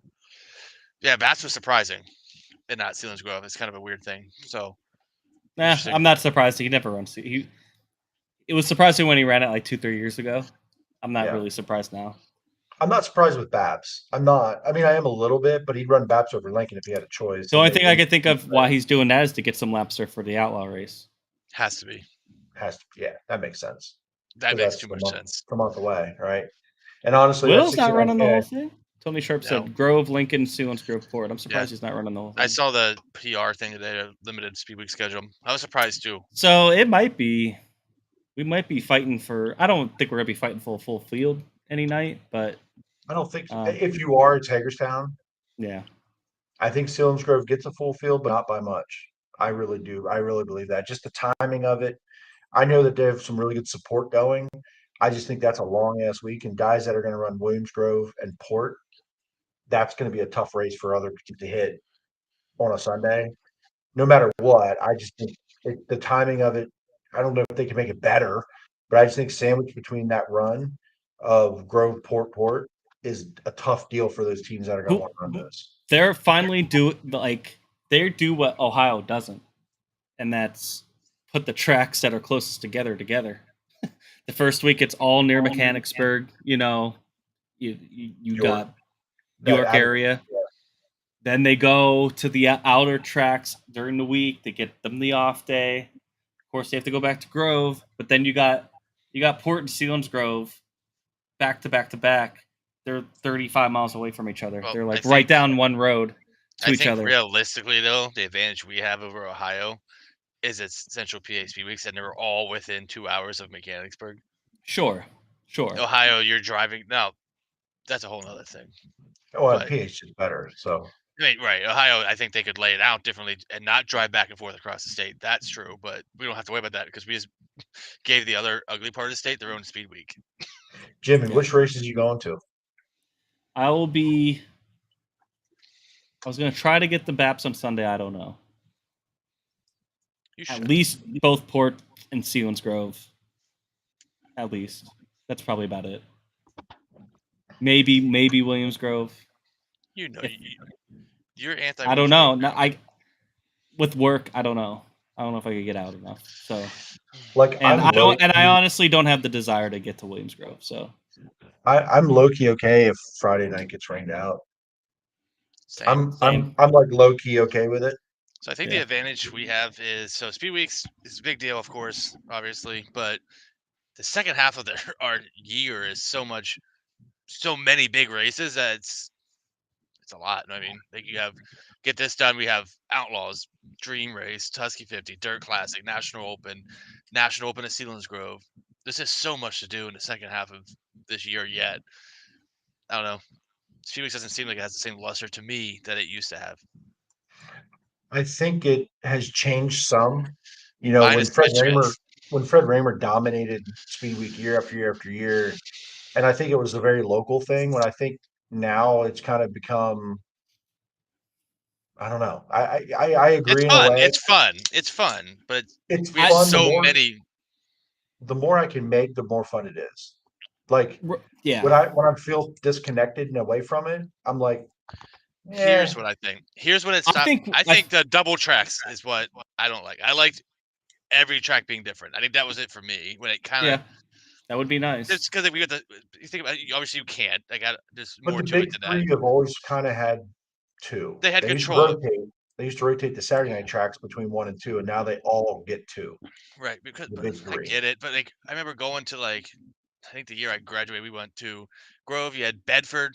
You had freaking everywhere on it. It was different every night. Or Silver Spring, if you want to go really far back. Obviously, we can't do that now, but it was just places you didn't ever see a 410 go to. Oh, we went to Big Diamond, Bedford, all those things. It's like, Yeah, there's a lot of why tracks not? out there that can. I think it'd be fun. Like Yeah. challenge these guys. Don't go went to to Death Grove, Valley to one Lincoln, year. to Yeah. Right, that would be fun. The Path Valley race. By the way, Steel City Seaman said, "Fingers crossed, I'll be at Sealands Grove if anything." I think Andy May has your tickets actually, so check with Andy May on that. I think you may have your Showtime tickets. Andy May. Oh, Showtime. Jesus. I don't know. You're talking about PA Speedweek losing its luster, and I get that. And I thought the same thing going into it last year, and then went to the Speedweek opener at Williams Grove, and it was absolutely. Granted, weather was great. I think absolutely jam fucking packed, and there was 40 cars there. So I think it's luster to me, not to in general. I'm not saying get rid of Speedweek. I'm saying for the teams, it's cool. Nobody's saying get rid of Speedweek. I was just don't you go down some weird hole I wasn't sure. No. I'm saying, I think we're underestimating a little bit because I did last year, and I was blown away by how many more cars were there you know what I mean, and just how many fans were there too. It was jam packed at every race. It's because the racing was great the last couple of years. The points battle was awesome. Yes. Macri had it locked up, and then he blew a motor. Right, Brent took over and had a great speed week. Lincoln the Lincoln Saturday night Lincoln show always gets freaking packed. Mm-hmm. So, looking forward to that for sure. I remember there were years I got there late and had to use the reserve parking. Right, so I agree with Jimmy there. I don't think it's still something I want to do a bucket list, take the week off and just go to every race. Right, I'm with you. Still want to do it that someday. would be fun. There's plenty of people that have done it. I want to do it. I'm going to do it someday. I'm not this year, but it would be cool. Right. I'm taking off that Monday. That's the only day I'm taking off, so I could do 3 days in a row. That would change it for me. I think the closest I came, I went to all but 2 1 year. Hagerstown and Grandview. Means Hagerstown, Sealands Grove. They're always the 2 I never made. Yeah, I always wanted to get to Hagerstown, but it's just. I mean, it's kind of. It might be one of those things where it's like, yeah, for me, it's like 2.5 hours to get to Hagerstown. So. Yeah, it's not bad for me, and I want to go this year. I'd like to go, and actually, we'll see what the schedules look like. I've been to Grandview for Speed Week. I did it. Not that I wouldn't go back, but I don't have to do it. I've been to Hagerstown once, like 15, 18 years ago. That'd be cool to go do that again. I've already been at Sealands Grove this year. Been in all the other tracks this year. I don't know. We'll see. Yeah. Grandview. I was thinking about Grandview. I did Grandview once for Speed Week. Larson won. It ended at like 1:00 in the morning. That sounds like Grandview. Yeah, it does. And it wasn't bad, but it was packed to shit. It was a good race. I'm gonna go back for High Limit. I'm kind of I don't want to say dreading it. I'm looking forward to it, but I'm everything involved with it. I'm not exactly looking forward to, I guess. Chalk guy for Chalkline Port 2023. Big if true. Big if true. So we know our contenders. Who do we think is taking it down? Brent. Man. I just feel like that consistency and that speed between Brent and Macri, man. Like, Danny is there. Like, he's obviously going to be a guy you have to talk about. But it takes a lot to put it together. And if you look at the last couple of winners, especially the last 2 years, it's been a very perfect speed week. Like Brent had to be almost perfect last year, won 4 or 5 of them to take it from Macri and won some big races, some big money races. I feel like if you're going to be a guy who's going to run them all and be that guy, you still have to be like close to perfect. Could I see Justin Peck and that team I was just going to say Peck doing it between and again, if I'm ranking it, I'm looking at Brent, Macri, Peck, Danny. And that's not to say Danny's like far behind in fourth. No, he's like just right behind them. It could get just as right for him as it could for any of those 4. And it wouldn't surprise me if any of the 4 won the title. I know who I'm rooting for, but it wouldn't surprise me if any of the 4 came away and won the title. I think Peck has the a really good shot at making it a 3-car battle between him, Marks, and Ackery. I really do. I could see him winning it. I could see him going and stealing one, if not both, at Lincoln. I could see him doing really good at Baps. I could see him winning at Grandview. I'm not that I can't see the other drivers winning it, obviously, but I'm gonna do it. I add Raymer to the 5th, just like Tony Sharp's right. If Raymer can get off to a good start, he's very much gonna be in that conversation too. He has to get off that. He's just as good at all these early tracks. But Grove, it's Lincoln. he loses it after Hagerstown. Between Peck and Raymer, it's who does better at Port. Right. I mean, I still think Mark's neither of them especially. I think Mark's Macri are you go away, but other than that, I mean, if Raymer can survive those Port days or get a big enough lead, I think he's very much the dark horse, which is weird to say for Freddie Raymer, but Danny won it last year, didn't he? What? Or Brent. Brent knows Danny the year before. Danny did not have a good speed week last year. No, it was the year before that he won it. Yes, because Brent blew up, or Brent was leading it, or him and Danny were battling it out, and something happened to Brent. Yeah, last year I think Danny won the last race at Selinsgrove, but Brent won the title, and I think was it the year before it was like almost switched. But I think Macri won. Danny won the title, something like that. I mean, I think that's the top 5. I think if I'm ranking him, it's Brent, Peck, Macri, Danny, Raymer, but I'd really. There used to be somebody used to have a spreadsheet out that put all the drivers that they know that were confirmed that running, because we can't count out Kyle Larson running at Grandview. Yeah, but he's not going to win. We're talking about the winning of the championship here. He'll win Grandview. That's what he does. I'm just talking about people coming to run. But yeah, you're right. I guess so. Talk about the title here. But I'm just saying, Rico could show up the last half of the week after Hugh sits. He could come. I could fully see, when we're talking about the title, I could fully see Freddie leaving in the top 2 in points. Borden, right? Borden, I didn't even think of that. If he's running all week, you got to throw his hat in the ring a little bit. You do a little bit. I think there's a consistency there where he could have a night and be 16th, right? And that's not going to cut it against a Peck and a Marks and a Macri. Not that he can't go win this thing, but I'm just looking at, you look at those 10 races. If they get 9 of those races in, let's say, does he have enough consistency to get top 5s and 10s all 9 races? There's always that night, right? So I think that I could very easily see Freddie leaving Monday night in the top 2 in points. Oh, for sure. Right. Yeah. And then you see what happens. And he's not a slouch. He's good at Grandview and Grandview. So he had a win taken from Larson beat him at Grandview for a couple of years, bunch of years back. He can get around Grandview. We know his Achilles heel is Port.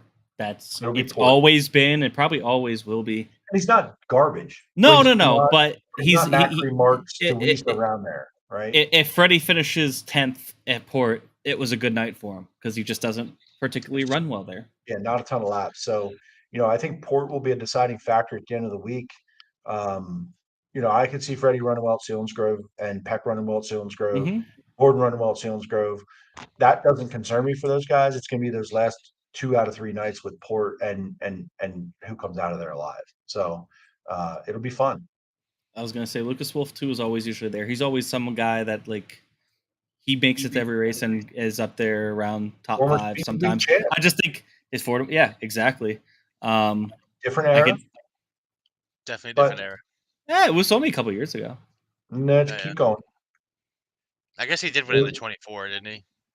Yeah, he won Was in it- the 24. It was again, let's be honest. Or was it? It was pre-injury Lucas Wolf, right? Yes. Yeah, right. Yeah. Okay. He won it different one era. year. He's He getting back also into that form. Sure, contender, absolutely consistent. Very consistency is where he's got to find it. Yeah, for sure. One What the car. hell's one car mean? Trout, maybe. Trout? 2X gave me the one what? car.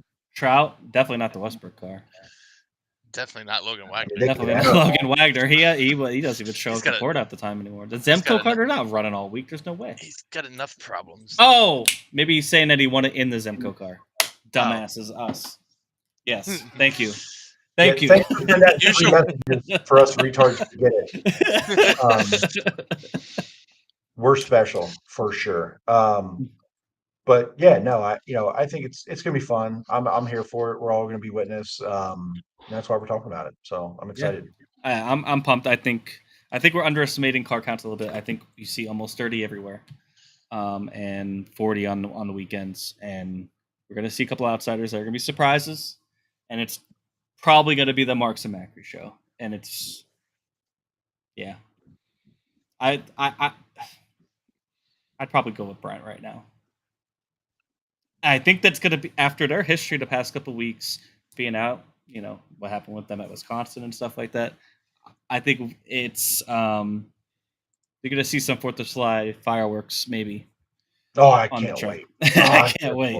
I can't wait. It's going to be awesome. Chuck, I think, 50 plus at Lincoln. I think it has the potential to be about 40. Where are they at least, coming not from? More. I mean, there's no All-Stars. Some guys from Ohio, maybe. I don't know. We'll see. To come in and get their ass kicked. They can go run at any Saturday track in Ohio. Sure, but it's PA Speedweek. There's a lot of money to be won. For the guy to run the T-Main. Time trials. You remember we talked to some guys, when they feel like they have more control over their night with time trials, they're more inclined to go show up somewhere, and you do have that with PA Speedweek. You have time trials every night, and you get the redraw, and even if you time well but not well enough to get in the invert, you could still go out and win your heat and get in the redraw. So, just saying, it does draw cars out. Hopefully, it's not 15-second lap times in time trials at Lincoln. And we'll go from there. Guys, we're closing in on 3 hours. Yeah. This was a great show. I'm very hyped for this upcoming week. Thanks, everybody, for joining us all night tonight. Thanks, Kyle Spence and Aunt Bay. Thank you, Jeff Halligan. Great interviews. We'll get this split up and out there. If you're listening the day after, thank you so much for listening.